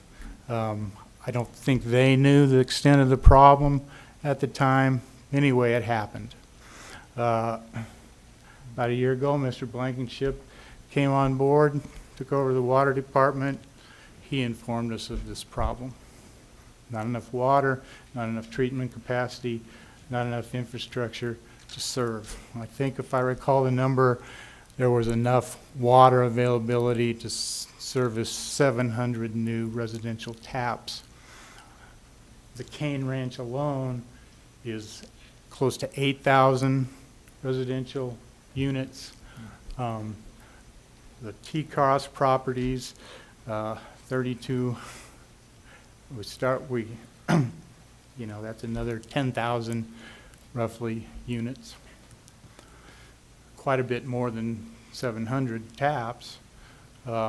Plus, there were already lots of projects way ahead of us in the pipeline who were going to get their approvals first, and they were going to be ahead of us. They were going to consume any water capacity that was left. So, you recently issued a statement that you would no longer consider any kind of residential development applications. Don't bother to apply. Right? That tells us we can't develop in Fountain. You can't have a community without water. Okay? The depth of the problem, the difficulty of solving it, I think you're aware of, but if not, we have our water engineers here who've done a report who can tell you how daunting that task is to solve that problem. And we don't believe that we can take the risk that you can solve it, and even if you can, it's a decade away. Colorado Springs does have water. They can service with water. They can service with other utilities. They are willing and able to annex us. We've already submitted our annexation petition and master plan application to the City of Colorado Springs for the T-Cross properties. That process is well underway. So that will get annexed to the City of Colorado Springs, and growth is going to occur on the T-Cross 3,200 acres. If you don't de-annex the Cane property, then you're assuring that no growth will take place on that property for a long, long time, if ever. And you'll have to solve the water problem. So if your goal is not to have growth, then you'll keep it in Fountain, because it can't grow in Fountain. And you'll deprive the owner of the property the right to profit from the property and investment they made in that property. So it's a very simple fact. We can't build our community or any community in Fountain. Mr. Evans referred to roughly 4,000 units in the pipeline right now. Another 3,000 he referred to. He didn't even mention Almagre, which is another 500 acres in the city of Fountain. And right now you have 700 taps. I think they've been purchased already by other developers who are way ahead of us in the queue. So we wanted to come into Fountain. We thought it was a great community. We thought we could make it better. We thought we could do responsible growth and benefit the city of Fountain and the region. And we're pretty proud of the developments we did in Colorado Springs. They made Colorado Springs a better place. But it wasn't our choice. That was made because we can't get water if we're in Fountain. So we're asking to de-annex without any hostility or animosity. We simply have no alternatives. We have obligations that we have to fulfill to our investors and partners.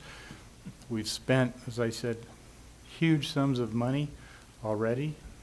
Much of it is wasted because we're not going into Fountain.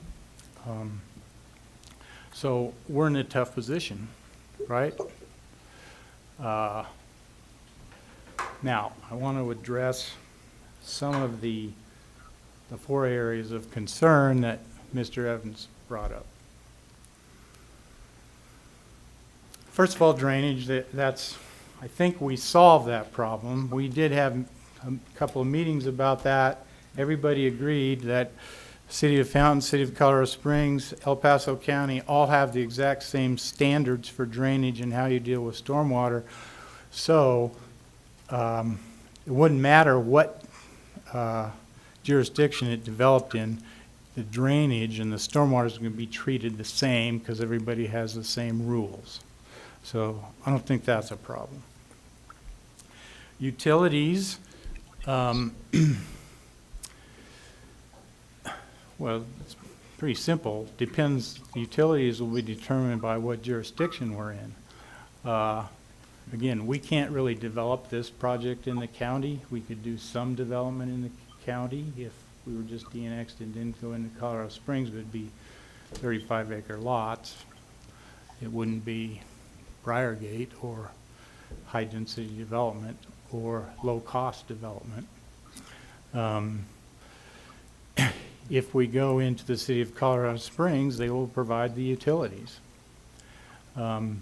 If we go into Fountain or stay in Fountain, then you know, there's several suppliers of utilities. You know who they are. One of them, of course, is Fountain Sanitation District. I understand their plight. But this property, the Kane property, is not in the Fountain Sanitation District. The fact that they invested, for good reason, in infrastructure that they might not be able to use because growth doesn't occur in Fountain shouldn't be a burden put on the owner of property. That's not our fault that they did that. That's not our mistake. Now, strangely enough, a part of the Kane property, or the T-Cross property, is in the Fountain Sanitation District. We are working with them to try to solve the problem so that even if it's in Colorado Springs, they may be able to serve it, or we can get Colorado Springs to at least repay them for their investment. Somehow, that's the meetings that we're starting that Mr. Heckman referred to. So we're working on that problem. But again, I want you to understand the context of that. Again, that's a choice they made to invest in infrastructure that would be needed when growth came, and if the growth didn't come, that's not our fault.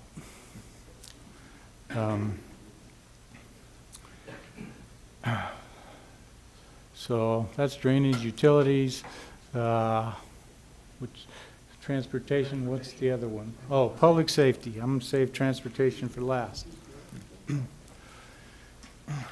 So if we de-annex from Fountain, Fountain has no longer has any obligation to provide police and fire protection for that property, right?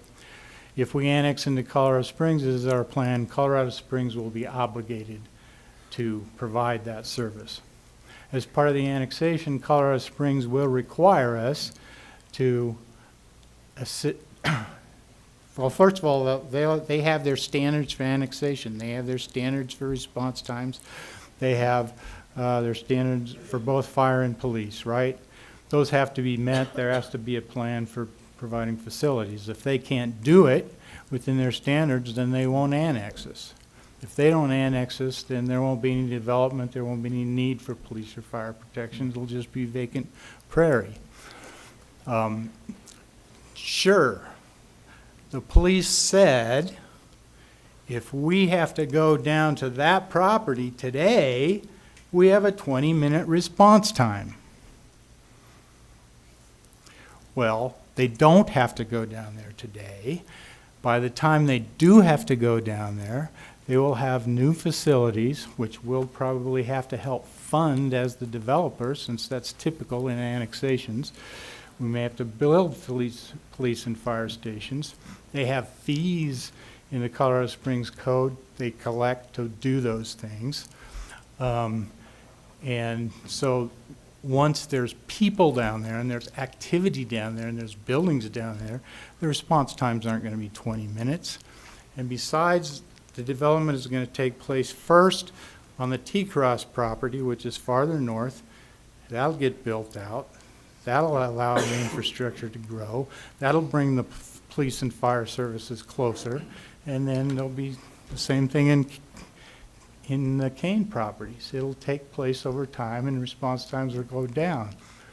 The city of Fountain has a 3-minute response time currently for all their properties, but this is a little ways away from the city of Fountain downtown too, right? So if you tell me you want to keep it in Fountain, you're saying that Fountain is more equipped to provide new police and fire services on 2,400 acres, 8,000 units, than the city of Colorado Springs is. Frankly, I don't think that's true. 'Cause you're going to have to hire new police. You're going to have to build new stations. You're going to have to invest in all that infrastructure. You have challenges now doing that. So why you want another 8,000 units, I don't know. The police, the fire chief, by the way, from Colorado Springs has toured the property. They've discussed the annexation. They've told us that what their plan is for serving. They'll be able to provide fire service, and that's what they've told us, and they're not concerned about it. And their standards are pretty low response times, which they'll want to be able to meet in order for them to annex this property. You're just leaning further and further back from the mic, and people in the back can't hear you. I'm sorry. Okay, thank you. I thought I was yelling. Transportation. Now, transportation is a tough topic, but again, this is a problem that it seems like we're being asked to solve as a private landowner when regional transportation should be addressed by the governmental entities in the region. We have no ability to influence projects that get built on the public transportation network or building regional things across properties that we don't own. I'm sympathetic to the problem, but it shouldn't be on us to solve it. And in fact, if you assume growth is going to occur, letting us develop in the city of Colorado Springs will, in fact, help. We're going to have to build, because this is Colorado Springs policy, and we've done it in all other projects. We're going to have to build every single street within our projects to city standards. Go look at our projects and see how well traffic flows in all of those projects. When residents leave the property, our plans will direct them to areas north. I know you don't want traffic in your downtown. We've been told that repeatedly. Traffic is going to go north. It's going to go on Powers and Mesa Ridge, which are state highways, by the way. Not your responsibility to maintain them. Not Colorado Springs' responsibility to maintain them. Not within the ability of either jurisdiction to tell the state what they have to do. It's part of a network. If growth is going to occur, there are going to be traffic problems. We readily admit that. But if you have responsible development where we're doing all the on-site improvements, where we're willing to fund help fund and solve problems that's caused by our development off-site, which we are, then that's going to be a help to solving the transportation problem. And again, we can't solve it.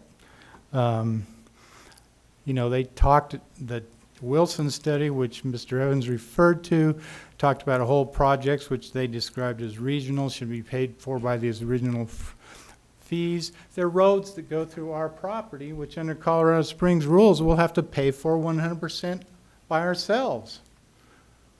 You don't need a regional fee to build those projects. Powers, that's a CDOT project. They need to fund it. It's not your responsibility. It's not our responsibility. It's not Colorado Springs' responsibility.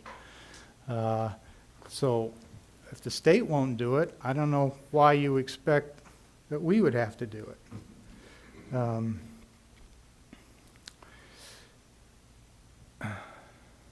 Fountain projects, well, and there is a regional mechanism, by the way. It's called PPRTA that collects funds regionally and does regional projects. Fountain chose not to be a part of that. So Fountain chose not to be a part of PPRTA. And now you're saying we have to institute a regional impact fee, which I'll tell you right now, Colorado Springs will never agree to that. And we have no ability to influence that. And they won't do it because they already impose fees for themselves. They have PPRTA and all kinds of other reasons. So that solution, which is being recommended by Wilson, isn't going to fly. So you're holding if you keep us in Fountain, you're holding the Kane property hostage until the government entities, some point in the future, solve the regional problem. I just don't think that's fair or right. Now,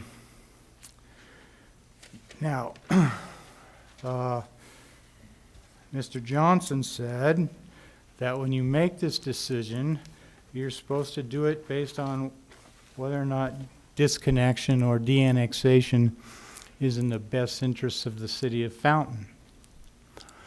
I agree that you should consider those things. I disagree that it's the only standard.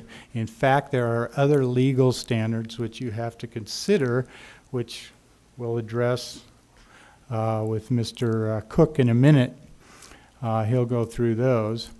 But regarding the best interests of the Fountain, development's going to occur on the T-Cross Norris property anyway. That's going to get annexed into Colorado Springs. That's going to affect you. If we can, so that project's going to proceed regardless of what happens with the Kane property. If we can include the Kane property in the overall master plan like we want, that will give us greater scale, greater ability to contribute to offsite impacts.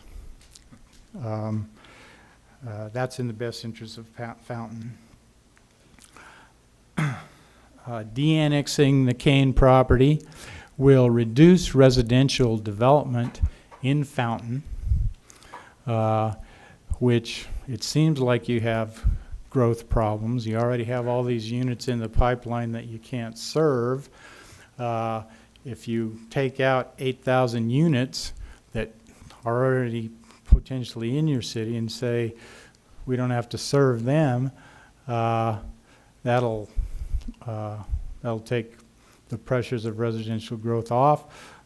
You won't have to invest so much in infrastructure because you won't have so many units to serve. The water plan will be easier to implement. You'll be much better off. Also, as I said, we'll work with Fountain to mitigate off-site impacts that we cause. We've done that with Colorado Springs. We had to build an interchange on I-25 to do Briargate, only the first privately funded interchange on the entire system in America.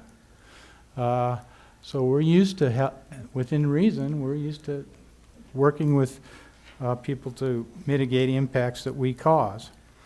The residents of our projects, if they're not in Fountain, they're still going to shop and dine and go into Fountain and spend money because the commercial development nearby is in the city of Fountain.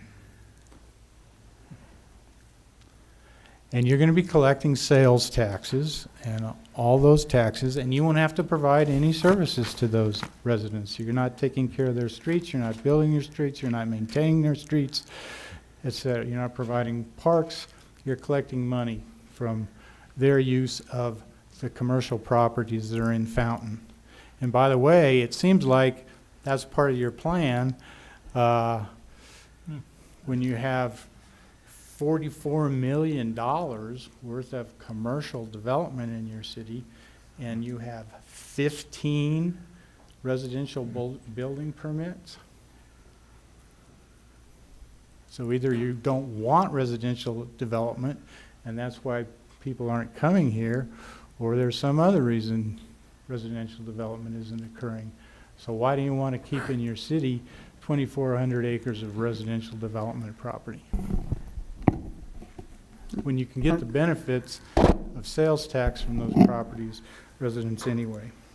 And of course, you won't have to provide police, fire, or other services. We heard Mr. McDonald in the very first presentation today talk about how tough it is to maintain streets that you already have.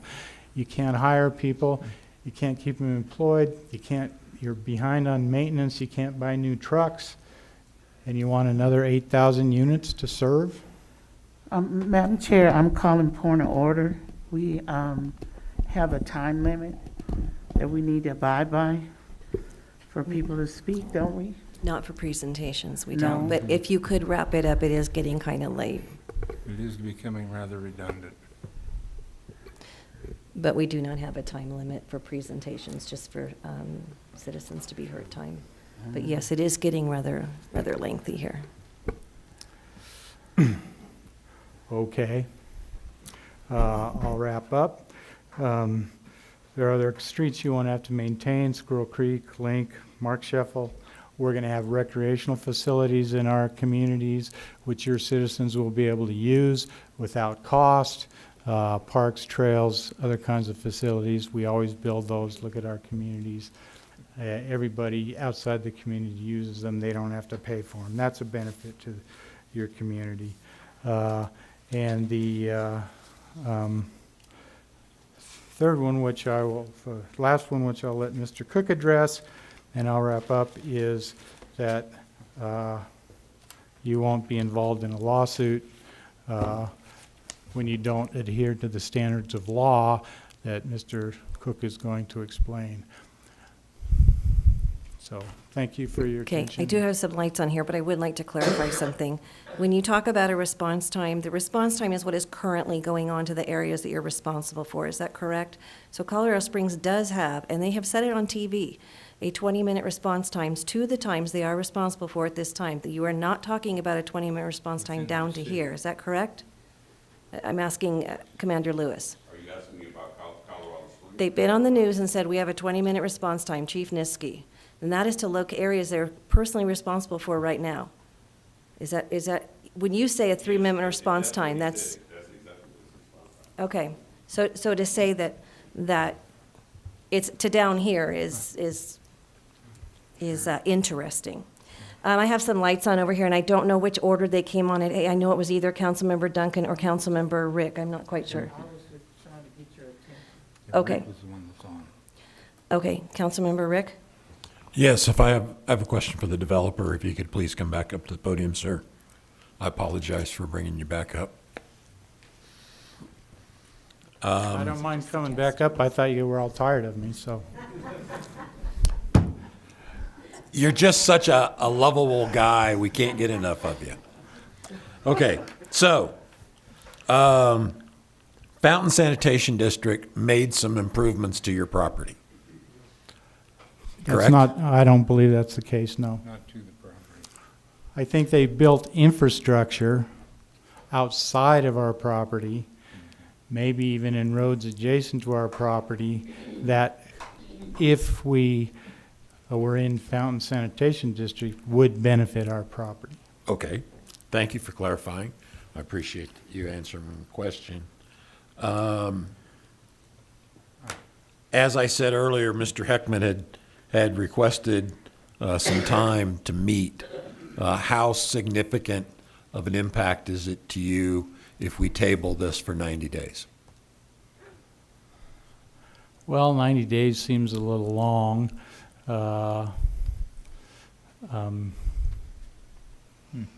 We are going to talk to them, and we're going to try to work something out, so I don't want you to table it all. I want you to make a decision, but if you do it, well, Well, my point would be, if we pass it, you basically have if we approve your request for de-annexation, you have all the leverage, Mr. Heckman has none. If it's tabled and it could go either way, then there's more of an incentive for you to negotiate. well, Mr. Heckman has some leverage because, as I said before, part of our T-Cross property is in Fountain Sanitation District. And if we don't get out of Fountain Water, if we don't resolve the problem with Fountain Sanitation, then Colorado Springs can't serve the property and we can't develop that property. So he still has quite a bit of leverage over Okay. us. That's all I have. Thank you, sir. Thank you. Okay, Councilmember Applegate? Yeah. Kind of wasn't understanding to me, you said, if your people pour through Fountain and the roads go to pieces, that doesn't really matter to you, you don't care. And then, No, a that's- few seconds later, you said, oh, we will build up north and we put in an overpass. So, probably that was no problem, but to assist us with the problem that will develop, that's just out of the question. I don't think Why I is said, that? I don't think I said that. You sure did. You said, it's not our responsibility. We can have nothing to do with it. You have problems of your own. And you told us that. And then you said, I well, said we it's did up not our there, though. responsibility to solve all the regional transportation. Not all issues. regional, just through our town. We're looking at, this is Fountain. We don't care about all region. We just want you to kind of come to the table and address problems. Well, nobody's ever We don't care told if you me, build out there. nobody's We're not- ever told me what you want us to do. We will. But we can't come in Takes Fountain. meetings. But we're not trying to be hard on anybody. We're not trying to care. We don't care if you build out there. But when you take advantage of Fountain and you destroy some of Fountain's property and things like that, cost us money, which you just heard we don't have a lot of, then we need to have an understanding about what help you're going to give us and why that would be such a problem for you. As big as that is and as big as your organization is, and you can't help out a little with the main roads, with the traffic through town, but you can build an overpass up north. Well, do you want me to volunteer to take over your street maintenance? Would that Oh, be sufficient? don't be like that. Well, first I of ask you a all, logical if you think I don't care about the citizens of Fountain, you're incorrect. I do. I don't want to harm them. But the fact is that there are all kinds of jurisdictions adjacent to each other that have that have responsibilities for maintaining their own streets. The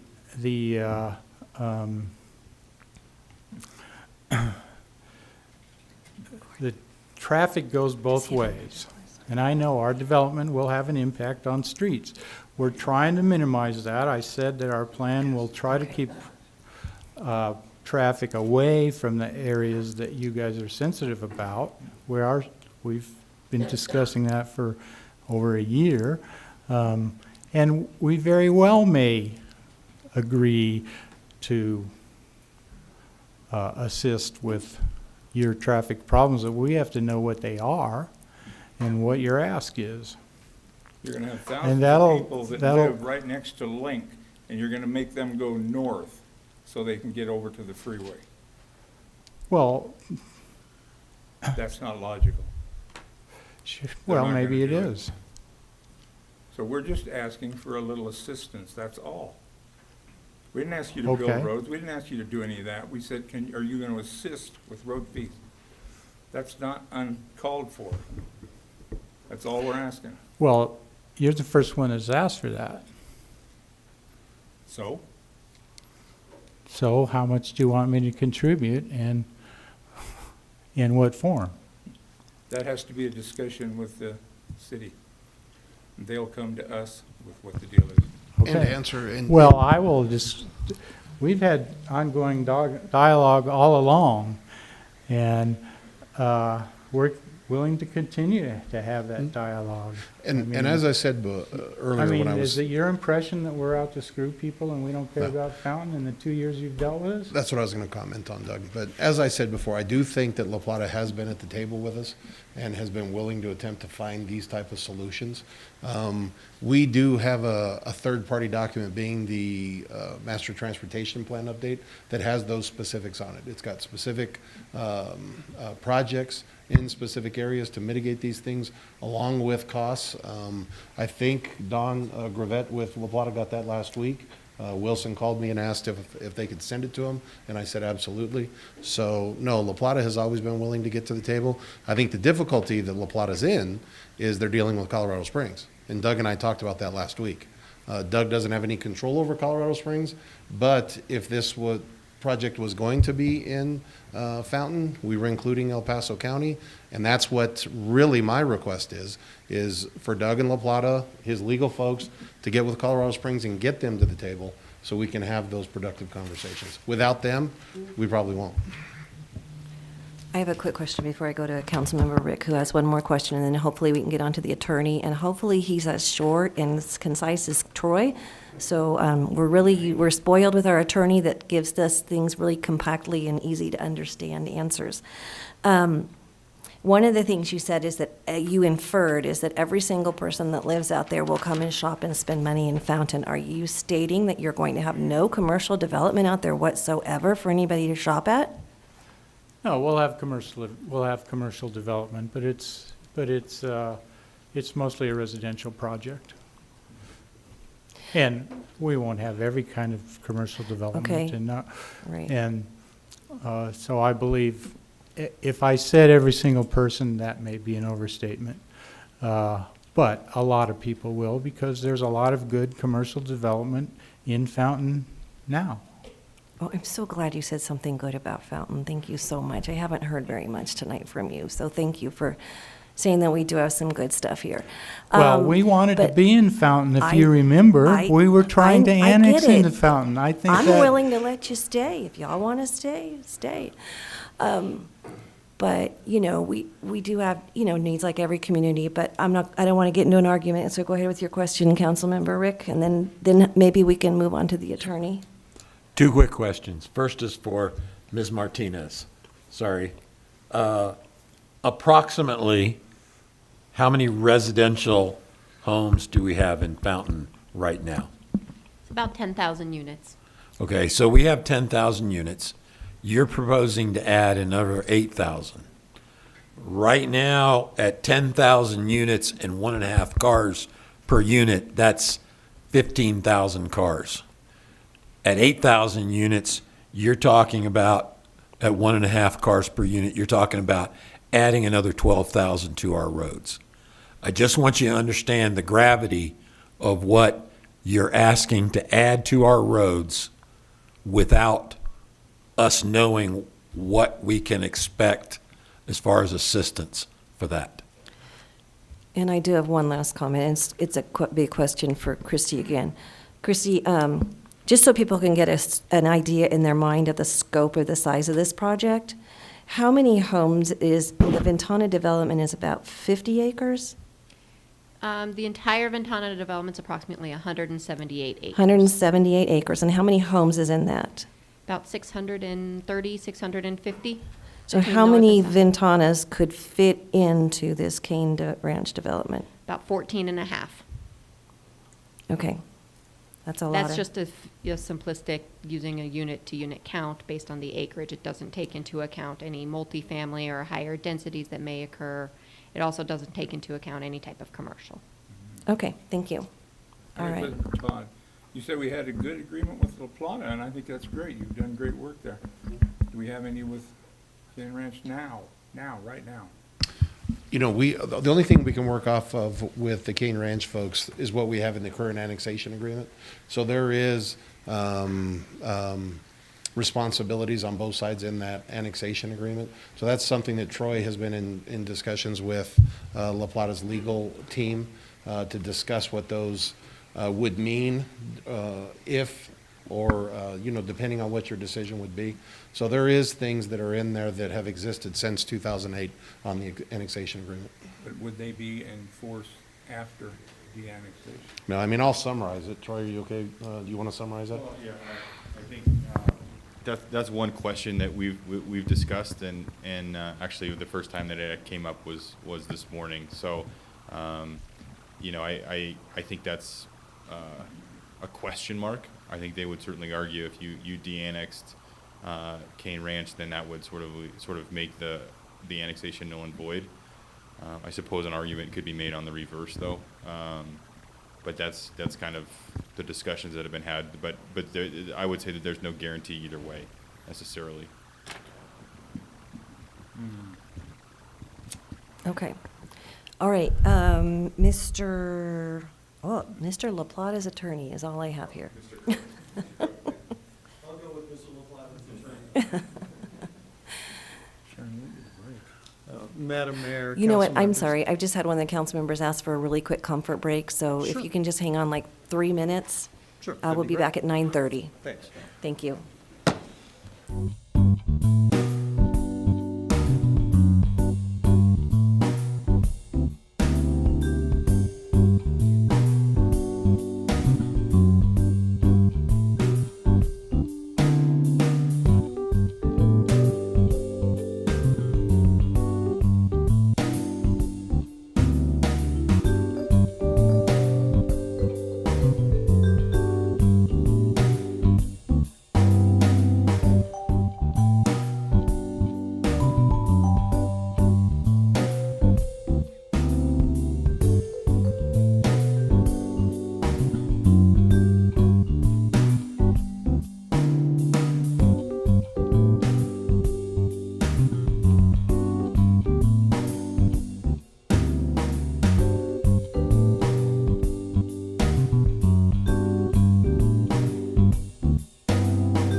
And, ooh, I knocked my little microphone thing off. Okay. All right, let's go ahead and begin. We do have 2 questions online really quick. I don't see them typed in, but we all know I'm not the computer techie person here. I see a question or comment from Jennifer Hersberg online. Hang on just a second. You click on the question. I did, nothing came up. I can read that for you if you need me to. Okay, if you've got it over there, go ahead and read it. Okay, apparently it's on his computer, not mine. So we'll go ahead and read that in really quick, and then we have another one from Mary Barber. And then we'll have the attorney come up. All right, bear with me just a second, please. The question from Jennifer Hersberg reads, while the discussion on streets is a real issue that needs an answer, isn't the deal breaker for the developer to stay in Fountain the fact that they cannot get the water they need? If this is a 20 to 30 year project, what is the timeline of development which would require the additional taps? Do we have time to come up with a plan to provide the taps that they need over the course of their development plan? Otherwise, how could we possibly incentivize them to stay in Fountain? Okay, great question. Thank you. And Mary Barber's question? Mary Barber asks, was this request presented at the Planning Commission, and if so, what was their recommendation? Todd? It was not presented at the Planning Commission, so the de-annexation procedure is a lot different than the annexation procedure, so this comes straight to council with a pit stop at the county. Okay, great, thank you. Okay, back to Mr. La Plata, attorney. Okay, so I didn't write your name down, so. Madam Mayor, council members, my name is John Cook, and my law firm represents the applicants here. And I'm going to try and bring us back to the legal pieces of this that are really before you. You know, and we're here tonight asking, of course, that the council grant the application that has been presented to you. And I think Doug made clear that this isn't done lightly. Fountain's a great community. It's a great asset to the Pikes Peak region. In Corundum, which, you know, owns Cane Ranch, they never would have asked to be annexed into the city of Fountain back in 2008 if they didn't think the same thing, that the city of Fountain would be a terrific partner in developing the project. So I want to be clear about that this isn't something that we want to do here, but it's been compelled by facts that have occurred with respect to the water. Now, legally, the Cane Ranch had a couple of options legal about what they could do. One was what we've done here. We've come here to you with this application and asking to be de-annexed or disconnected from the city of Fountain. The other option they could have done is they could have just gone and filed a lawsuit under another separate statute about it. And of course, we didn't do that because we wanted to work with you. And I think as your staff has demonstrated, the LaPata has been engaged in countless conversations to try and make all that happen and work with the city to see if there can't be some solutions about this. So I just want, you know, that to be made clear. I also want to add that we greatly appreciate the professionalism and courtesy that we've received from the staff, and I particularly with Troy Johnson is the only one I've had lots of conversations with, and we appreciate it very much. So let me just invite your attention to some facts that I think are relevant to this whole legal analysis. And I know some of you are very new to council, and so I don't know how much time you've all had to really kind of absorb all this. But just going back to 2007, that's when the city commissioned a water master plan by Black and Veatch. And that was done to kind of give a comprehensive option and various things that needed to be done in order to ensure that the city would be able to provide and meet the water needs going forward. Now, Corundum, obviously, relied upon that when they annexed into the city just the next year in 2008. So that was a critical factor to them. And of course, they were appreciative of the fact that these issues about the water were being taken seriously back in 2007. the 2007 Water Master Plan turned out to be remarkably accurate in its forecasting of the water issues for the city of Fountain. I'm sorry, did you say inaccurate or accurate? Accurate in its forecasting of the water issues for the city of Fountain. And unfortunately, what we've found now is that a number of those that were mandated by that report were not implemented. So now what has happened is the city of Fountain has engaged the same firm who now has issued a new report, as you know, the 2021 Water Master Plan that was passed by the council in October of 2021. Now, we have separately engaged a preeminent water engineering firm, Wright Water Engineers. They are here. We were going to have them make a presentation, but we'll leave it up to you if you would like to hear from them or just have questions you would like to ask them once I finish. So, but they were able to also, and I think it was in your packet, issue a report that gave their independent assessment of the water issues.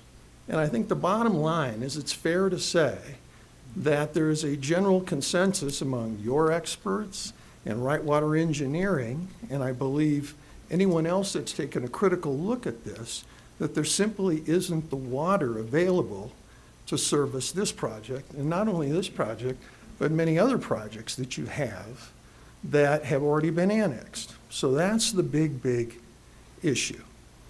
And I'll get to it in a moment, but let me just touch base on a couple of other things before I forget. With respect to the notice for Fountain Sanitation District, as Doug correctly pointed out, Cane Ranch is not in the Fountain Sanitation District. I can assure you the notices were proper. I would also let you know that I've talked to 3 different law firms representing Fountain Sanitation District in the last several months and have been as open and transparent as possible about exactly what we're doing and when. So respectfully, I think that they certainly have been aware of everything informally, even if they weren't entitled to a formal notice. So now let me move to the hard part here. I'm going to discuss what I'd hope would be the unlikely event that we ended up in a lawsuit, okay? So in your summary agenda item for this, there's a statute that, Troy Johnson has pointed out a couple of times about this is what you are to decide.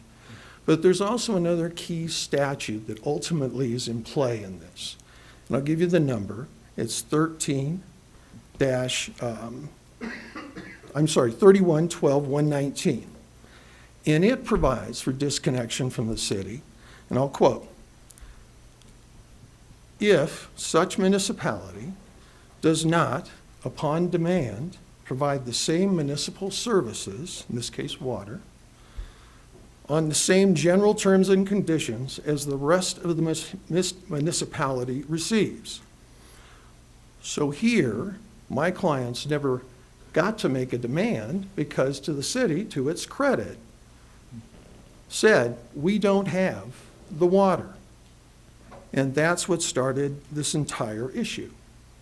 So, in legal terms, what this means in our application is we said there's an anticipatory breach. And it really means exactly like it sounds, that it's anticipated that someone will not be able to keep a promise in an agreement. In this case, that the city is not going to be able to keep their promise in the annexation agreement to provide water.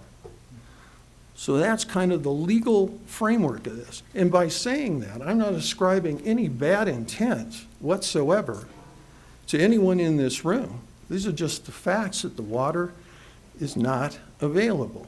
So, let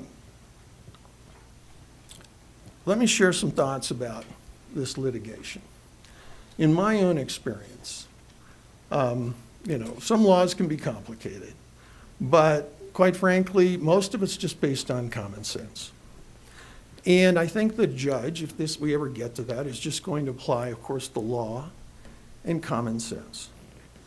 The second thing I guess I would share with you as a very wise lawyer colleague of mine once told me that litigation's the sport of kings.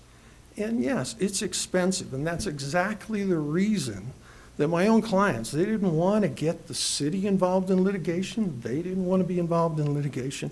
And that's why we have come to you to resolve this without any litigation.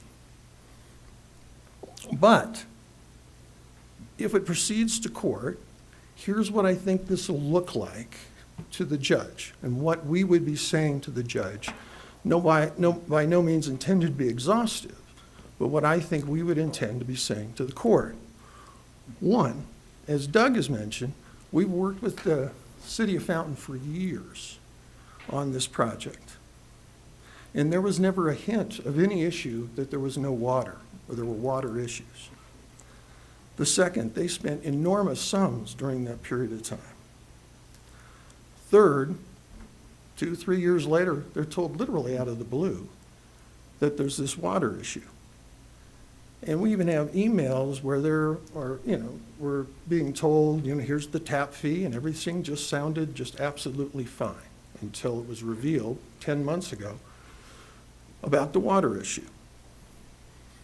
We, of course, found out, like I mentioned earlier, that the city had not implemented a key portion of the 2007 water plan, which was very concerning. And of course, Corundum was relying upon that when they annexed in to the Cane Ranch. By the city's own admission, and again, being candid and transparent, and we give them great credit for that, and the multiple experts, as we've discussed, I think everyone agrees there just isn't the water for the project.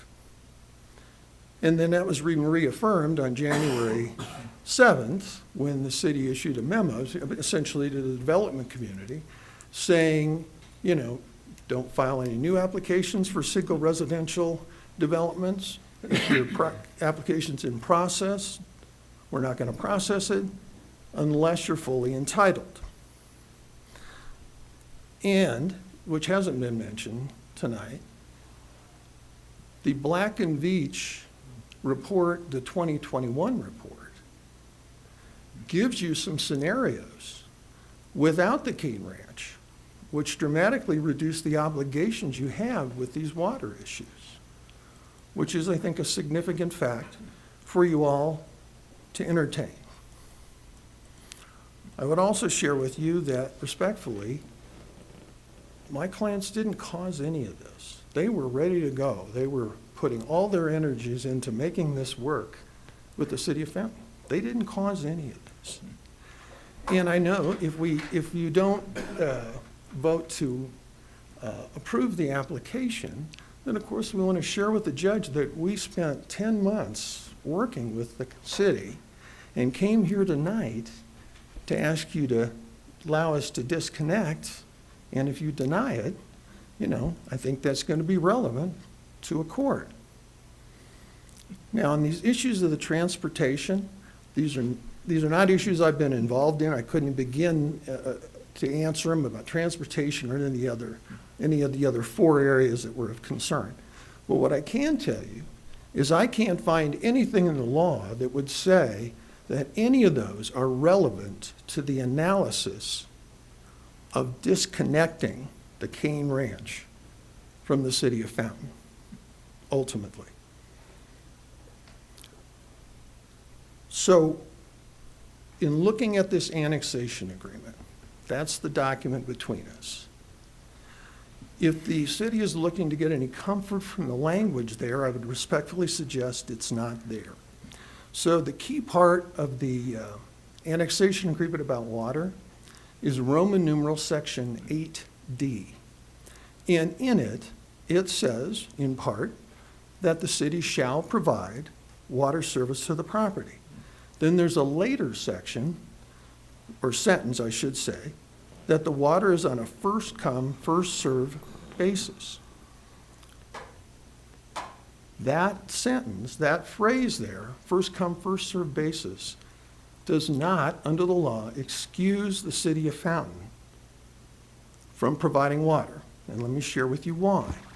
Because section Roman numeral 23 says that Colorado law applies.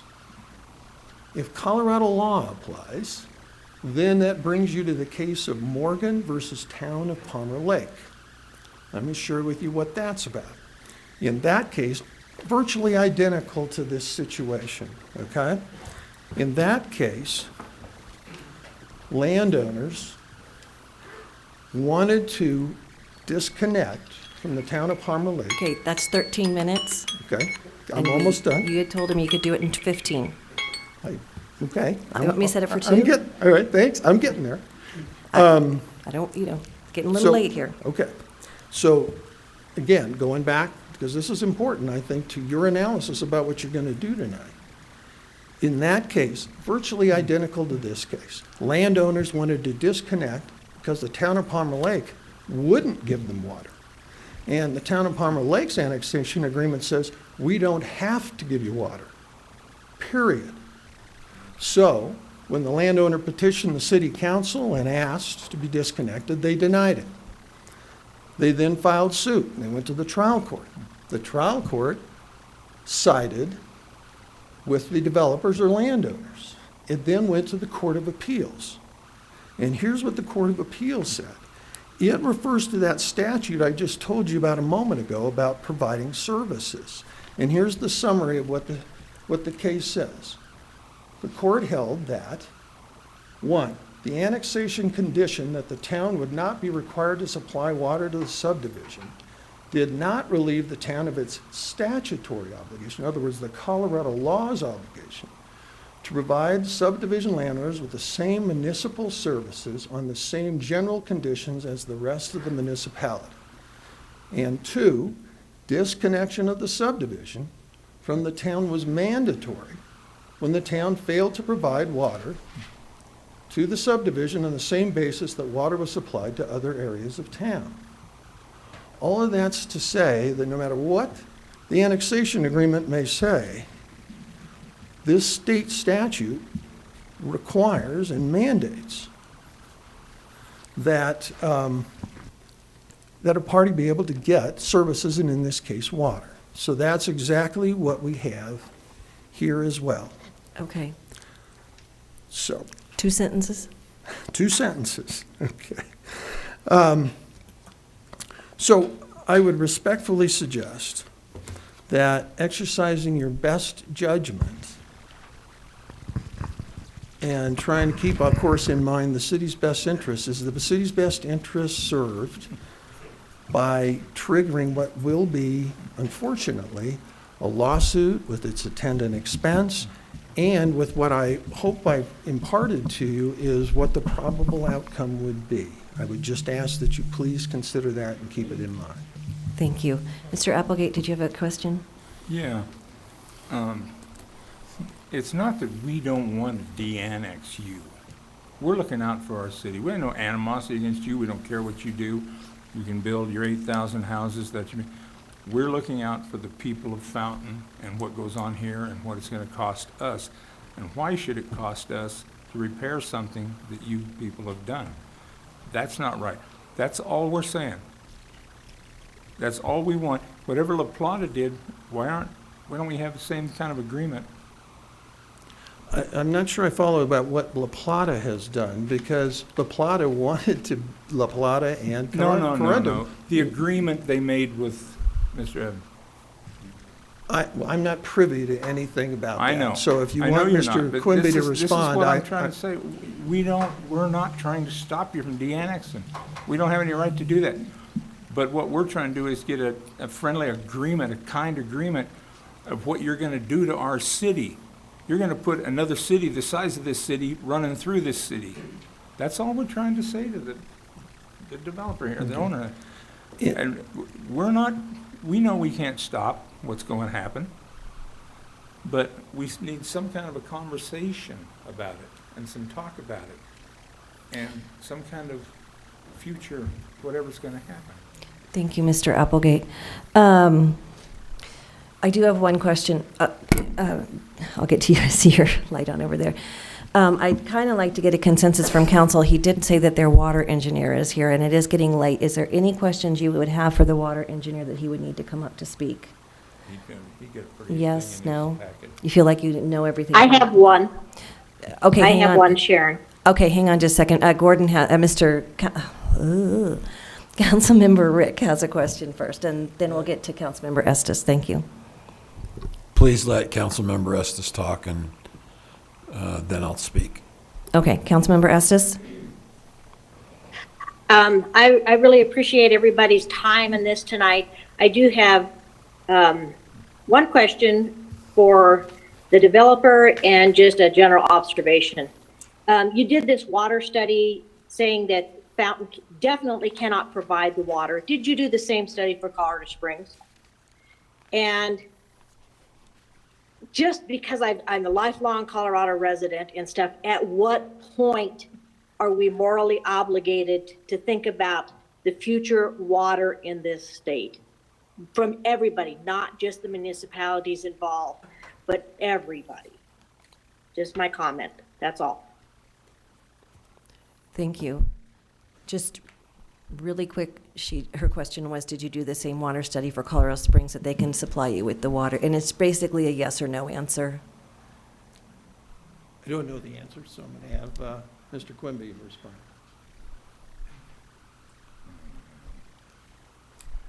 We didn't do the exact same study, but we did do a study. Colorado Springs Utilities did a study called the Hydraulic Analysis Report, which we paid for $10,000 to examine whether or not they could provide the water, what infrastructure would be needed, et cetera, et cetera. They've showed us what water rights they have. So we are quite sure that the city of Colorado Springs has the capacity to provide water for Amara. Thank you very much. Councilmember Rick? Yes, thank you. Thank you for everyone coming. Given the lateness of the hour, I would suggest we table this motion until such time as we can come back. I think the legal term we're supposed to use is no longer than 90 days.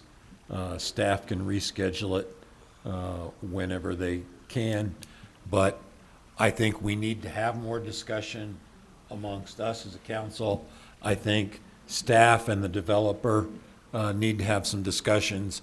I think the fountain sanitation development and the developer needs to have some discussions.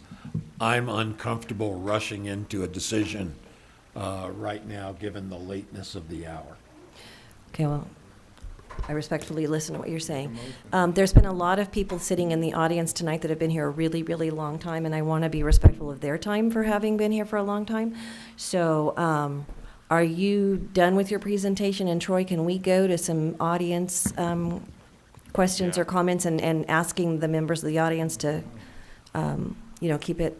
I think that would be the best course. I think they've all waited. And Yeah, they've waited a really, really long Never time. had a chance to speak, so I think that makes a lot Yeah. of sense at this point. And Madam Mayor, we've concluded our presentation unless any of you have questions of the. Oh, no, water nobody has any engineers. questions up here for them at the moment, right?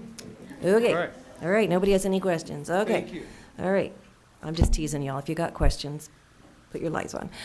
Is there anybody from the audience that has been patiently waiting and listening to all this information that has any questions or comments tonight? Are you from a Fountain citizen or let's give our citizens a chance, okay? All right. Please come up and state your name for the record. Brian Johnson, Delaney Lane. I know most of you know me. Just for perspective, if you don't know me, I served on Planning Commission from 1999 to 2005, and I was on City Council from 2005 to 2009. I sure don't envy what is in front of you and the decisions that you have to make. It's not an easy one. Certainly, I wanted to provide a little perspective. I'll do it very briefly on why Cane Ranch was annexed in the first place. That's something I don't think we've talked about at all tonight. So let's go back probably about almost 20 years ago. The city undertook a master comprehensive development plan effort that lasted a couple years. Took a lot of feedback from the whole community and actually was staffed and coordinated with El Paso County and the city of Colorado Springs. That comprehensive development plan was really, the objective was to look at future growth, But a theme that emerged through that process was try to maintain the rural characteristics of Fountain the best that we could. So this thing was staffed and again looked at by El Paso County. The comments that came back from El Paso County was, yes, we look forward to working with you to implement this kind of plan. It wasn't just a year or two after that we saw the Glen at Widefield develop with densities that we wouldn't have approved in the city at the time. We also saw Lorson Ranch come through the planning process. They actually petitioned to annex into the city, but were unwilling to work with us to come up with a reasonable solution for densities that we would approve. At that point, some point down the road, this opportunity appeared to actually look at Cane Ranch. And it was a kind of a Banning Lewis kind of vision that the city of Fountain had at that time, much like Colorado Springs did with Banning Lewis. It's a future growth. It's way out there in the years, but was never intended to rapidly develop. That was never the thought process. So when it was annexed, I was on city council. And the concept at that time has been mentioned was, we need to look to the future to get more water. And, for a myriad of reasons, that didn't happen. Really no fault of the applicant. The city, relies, as you all know, the resources for going out and buying things. We don't have abundance. Money doesn't grow on trees in this city. So, tap fees, that's where that primarily came from. And with the recession that happened, a lot of things happened. There just wasn't the funds to pursue a lot of those things. Certainly just to counter or to agree with some of the major points, the biggest one that I'm concerned about is transportation. I don't want to belabor that point. We've talked about it a lot. However, I think the city of Colorado Springs needs to be at the table, as been stated, to try to come to some kind of an agreement on how we move forward. Banning Lewis, when that was annexed into the city of Colorado Springs, there were annexation agreements put in place to do certain things with transportation. Guess what? Those things are not taking place. They pretty much abandoned some of those. There was a major parkway that was supposed to be built. So anything that's in an annexation agreement that isn't in details with funding sources behind it, defined projects, it's all vaporware at that point. It could change. It could change drastically. So we really need projects with dedicated funding, and I think the regional solution is absolutely the way we want to go. PPRTA, because it was brought up, that's not really, that entity is not formed to build roads and do solutions for new development. That's to fix existing problems. That's something that we would like to see if can help us down the road, but it shouldn't be really responsible for coming and fixing problems that don't exist yet. And the other thing I wanted to address was commercial development. So that's great that residents of this development would be coming in and shopping in our shopping centers and paying sales tax. That's all great, but let's look at Academy Boulevard compared to Powers Boulevard. We may be the player in town right now, but as more growth happens outside of our boundaries, commercial development's going to follow. And it's pretty soon we're going to have, and this is maybe beyond my lifetime, but we're going to be in a situation where the sales tax revenue is going the opposite direction as it is today. It's going to be leaving Fountain, going to these neighboring developments where all the new commercial development is. So just something to keep in mind. We might have a short-term benefit, but long-term probably not. Thank you. Thank you. All right, and I appreciate you keeping it short. That was a good, concise history of that. Mrs. Carrick. I think it's all really very exciting. If this is anything like Briargate, it would be wonderful to have down here in Fountain. We have, all of our money goes to Colorado Springs anyway. We have a couple of Walmarts and a Safeway, but look at Briargate and what they offer. People are going to go out there and shop. I don't see this as a bad thing. I just don't see it as a bad thing. And shame on us that we didn't give them the water. Shame on us. This has been a problem forever. And as Al brought out, I remember when council was sitting there and they told Floyd, when he asked about it, you're going to have water forever. We knew it wasn't true, but if Colorado Springs can give them the water, then I say do it. And I would hold that developer, wherever he is, I would hold him that he would help Fountain. And I believe if he built an interchange to Briargate, that he will stand by Fountain. We're good people down here. We are really good people. But I think this is a good thing. I'm all for it. For I don't sit on council, de-annexing? but I want to make sure I understand what you're saying. I'm for de-annexing, Okay, thank you. I just want to make Let sure I them have understood. it. I mean, I thought you were getting all excited about the development. We're all excited about development. No. Okay, If we I wanna make can't give sure. them the water, and that land is just sitting out there, I think it's great. Thank you. I think it'll be great. Thank you. All right, anybody else from the audience? Two quick, real quick. You got to come up here, you know that. Jim Heckman with Fountain Sanitation District. I'm in no position to argue with a high-powered attorney. And I just want to make it clear that this piece of ground has never been discussed with the 3 attorneys that he has referenced. We have been discussing another property, the Amara, which has been mixed into all this. But in good faith with the developers, we have sat down and supposedly sidelined our attorneys to work through this issue. I read black and white, an affected special district means anything in our service plan. It is not in our, and I made that clear, it's not in our incorporated taxable boundary, but we have, for over 2 decades, planned to service this. This is in our service plan. I've toured your facility. You have definitely made lots of room for growth for what it needs to accomplish. Mr. Linder.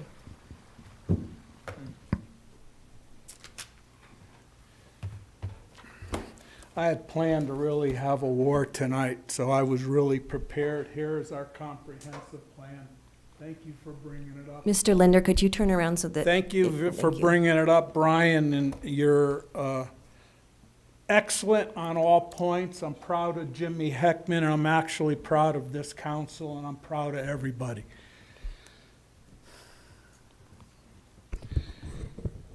When we did this, you were part of it, I believe. You were there when we were working on I was at a this. few of the meetings, yeah. I believed in my heart that this was going to happen for us. We all did. It is not. For an example,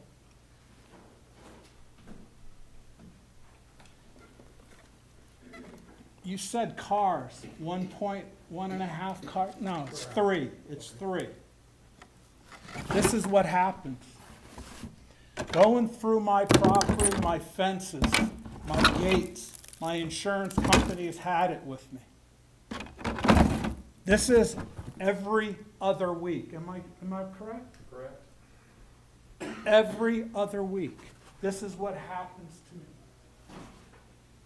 me. This is what happens.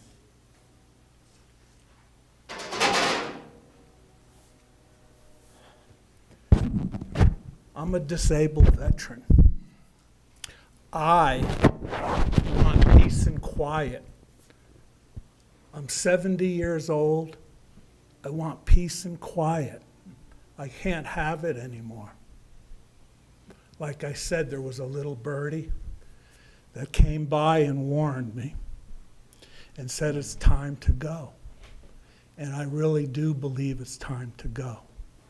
Because eventually, well waters are going to run out, and when the well waters run out, you try to turn your water on, it's not going to come out. But unless are you prepared, Jimmy Heckman? Are you guys prepared for this new wave of water that we're going to get, poop water?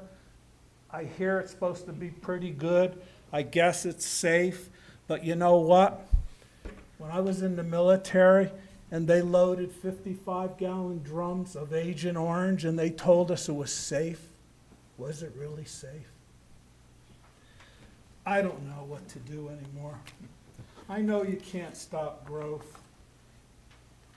You know, these guys are all sitting here. Just tonight, right here, it's probably about $300,000.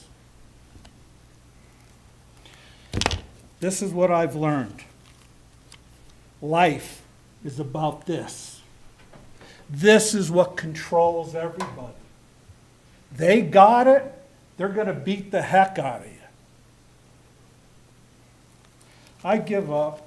You won. Then the lady here, my friend Franny, you know, I think it would be a good idea if they would work with us. And, you know, look at what you guys did. There's a development right now, 300 homes, is it? It's gonna be about 1,000, 1,500 cars. Where do you think they're gonna come? It's gonna come over Kane Road, REA Road, that corner, that 45-degree bend. You know how the traffic already is down Ohio. We have signs up there saying no trucks, but the trucks come in. We're the police. I know that there's more important things to do out there. I love you guys. We love you. You know, I don't know what's going on with this country anymore. The politicians have screwed us over. I watch police officers die every day. This morning we found out that that New York cop, the one that was shot in the head, died. I'm really fed up with it. I've tried to calm down in my old age. We've lost here, but I appreciate everybody. One thing I didn't hear tonight is about these police officers.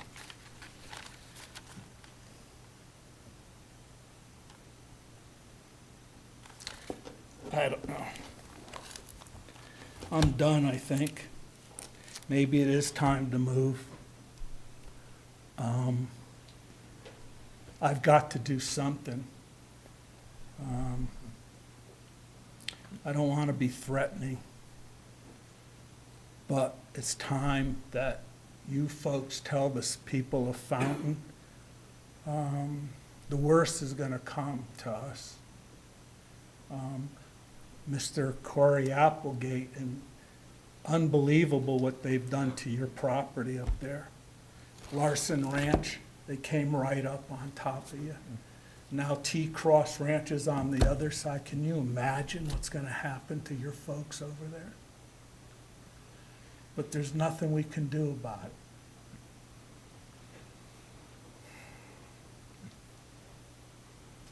it. God bless America. Thank you, Mr. Linder. Can I ask you one real quick question? Mr. Linder? So were you for de-annexation or keeping it in the city? I wasn't quite sure. If they would work with us, if they do something about the roads, if they would do something about everything, yes. De-annex. Okay, thank you. Thank you. All righty. Anybody else in the public? I don't want to cut you off. And is there a question online or a comment from Jennifer Hersberg again? I'm not sure if that question mark just got left on there.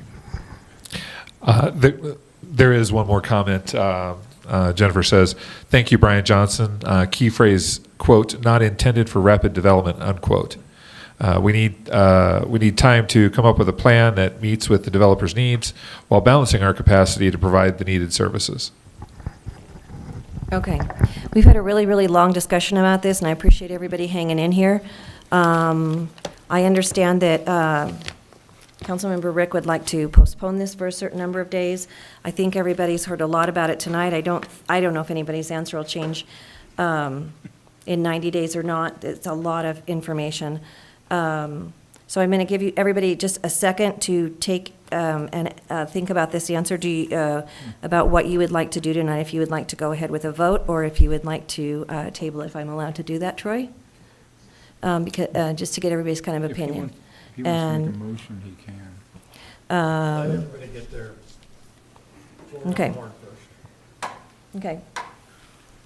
Are you ready to move forward with the vote, Councilmember Duncan? Okay. No. Okay, Councilmember Applegate, are you ready to move forward with the vote? Is he gonna make a motion? We- I'm going to make a motion if the majority of council is okay with it. If we're not, we'll vote against it, then just make a motion. Okay, he wants to just make a motion, okay? What do you want to do? Councilmember Hinton? I'm not okay tonight rushing for a vote. Councilmember Estes? I don't think my mind's going to change one way or the other, so I'm good with going with a vote. Okay. Councilmember Corey? Stable if we can. Okay, all right, we'll entertain a motion of what the council would like to do.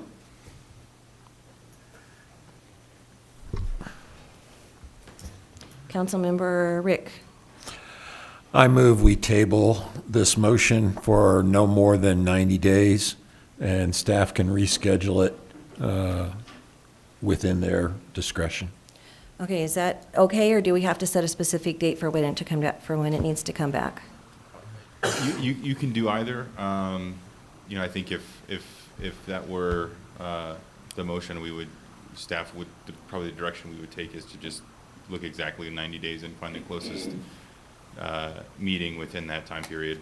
So if you wanted a different time period, I think you could make that motion, but it would probably be easier direction to the staff to be an exact time frame for which meeting that you'd want it back on. Okay, do you have a 90-day date then?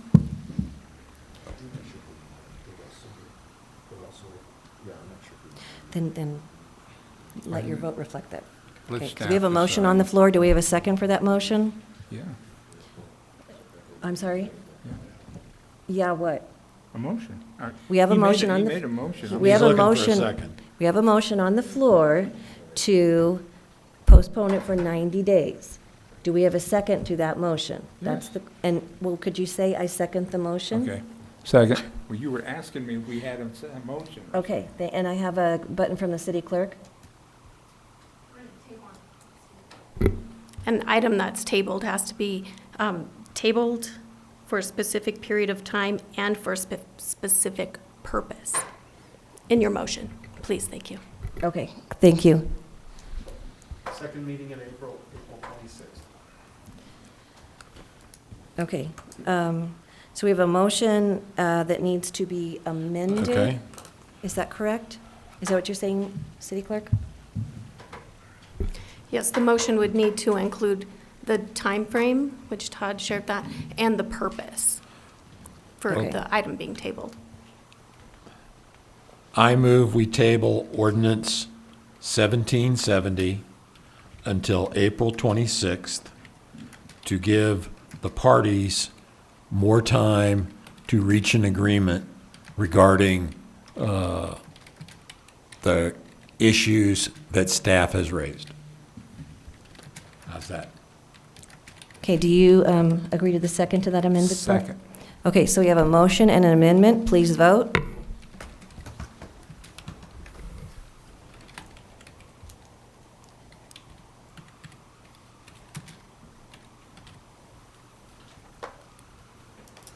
Councilmember Estes, how do you vote? No?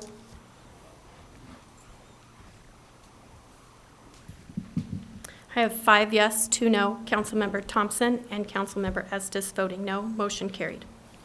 Okay, I would like to explain my no vote. My no vote is because I don't agree with the 90-day timeframe. I think it's too long. I think we need to move this forward faster. So that is what my vote reflects, is the 90 days is too long. Councilmember Estes, would you like to say anything?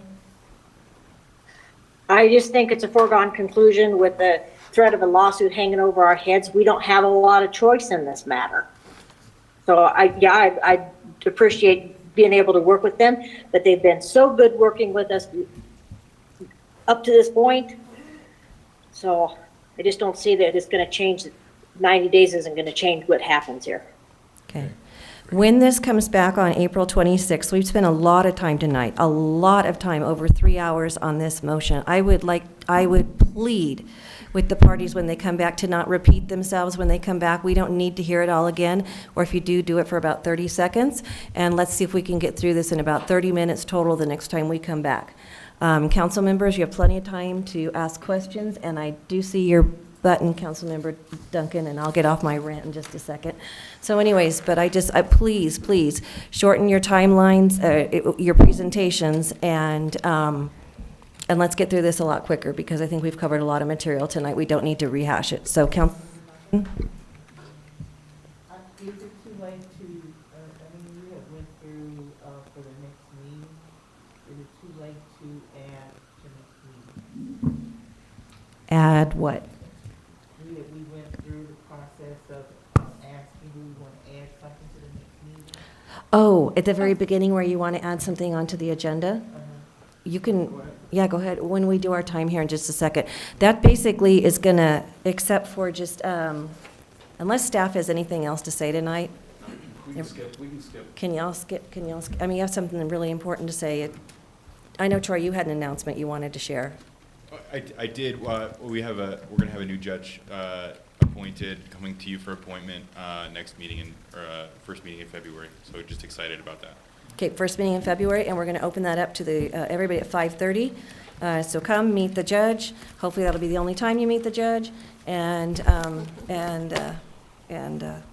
we'll welcome, well, it's exciting thing. Same judge for 49 years, so, and she's got a long, and her name is? Deborah Island. Deborah Island. All right, welcome Judge Island. Okay, all righty, so hopefully you'll be able to come to that. Councilmember Duncan, did you have something you wanted to request as an agenda item? I guess it's the agenda item. I just would like to, I don't know if it needs to be in a motion that we have executive session at the next council meeting. You can talk to Troy about that. Right. Yeah. So we'll talk about the purpose of it and get with the clerk to get it on the agenda. Yep. Yep, okay. Richard? Councilmember Applegate? I have nothing tonight. Councilmember Hinton? Nothing. Councilmember Corey? Nope. Nothing. Councilmember Estes? Nothing. All right, good night, everybody. Meeting's adjourned.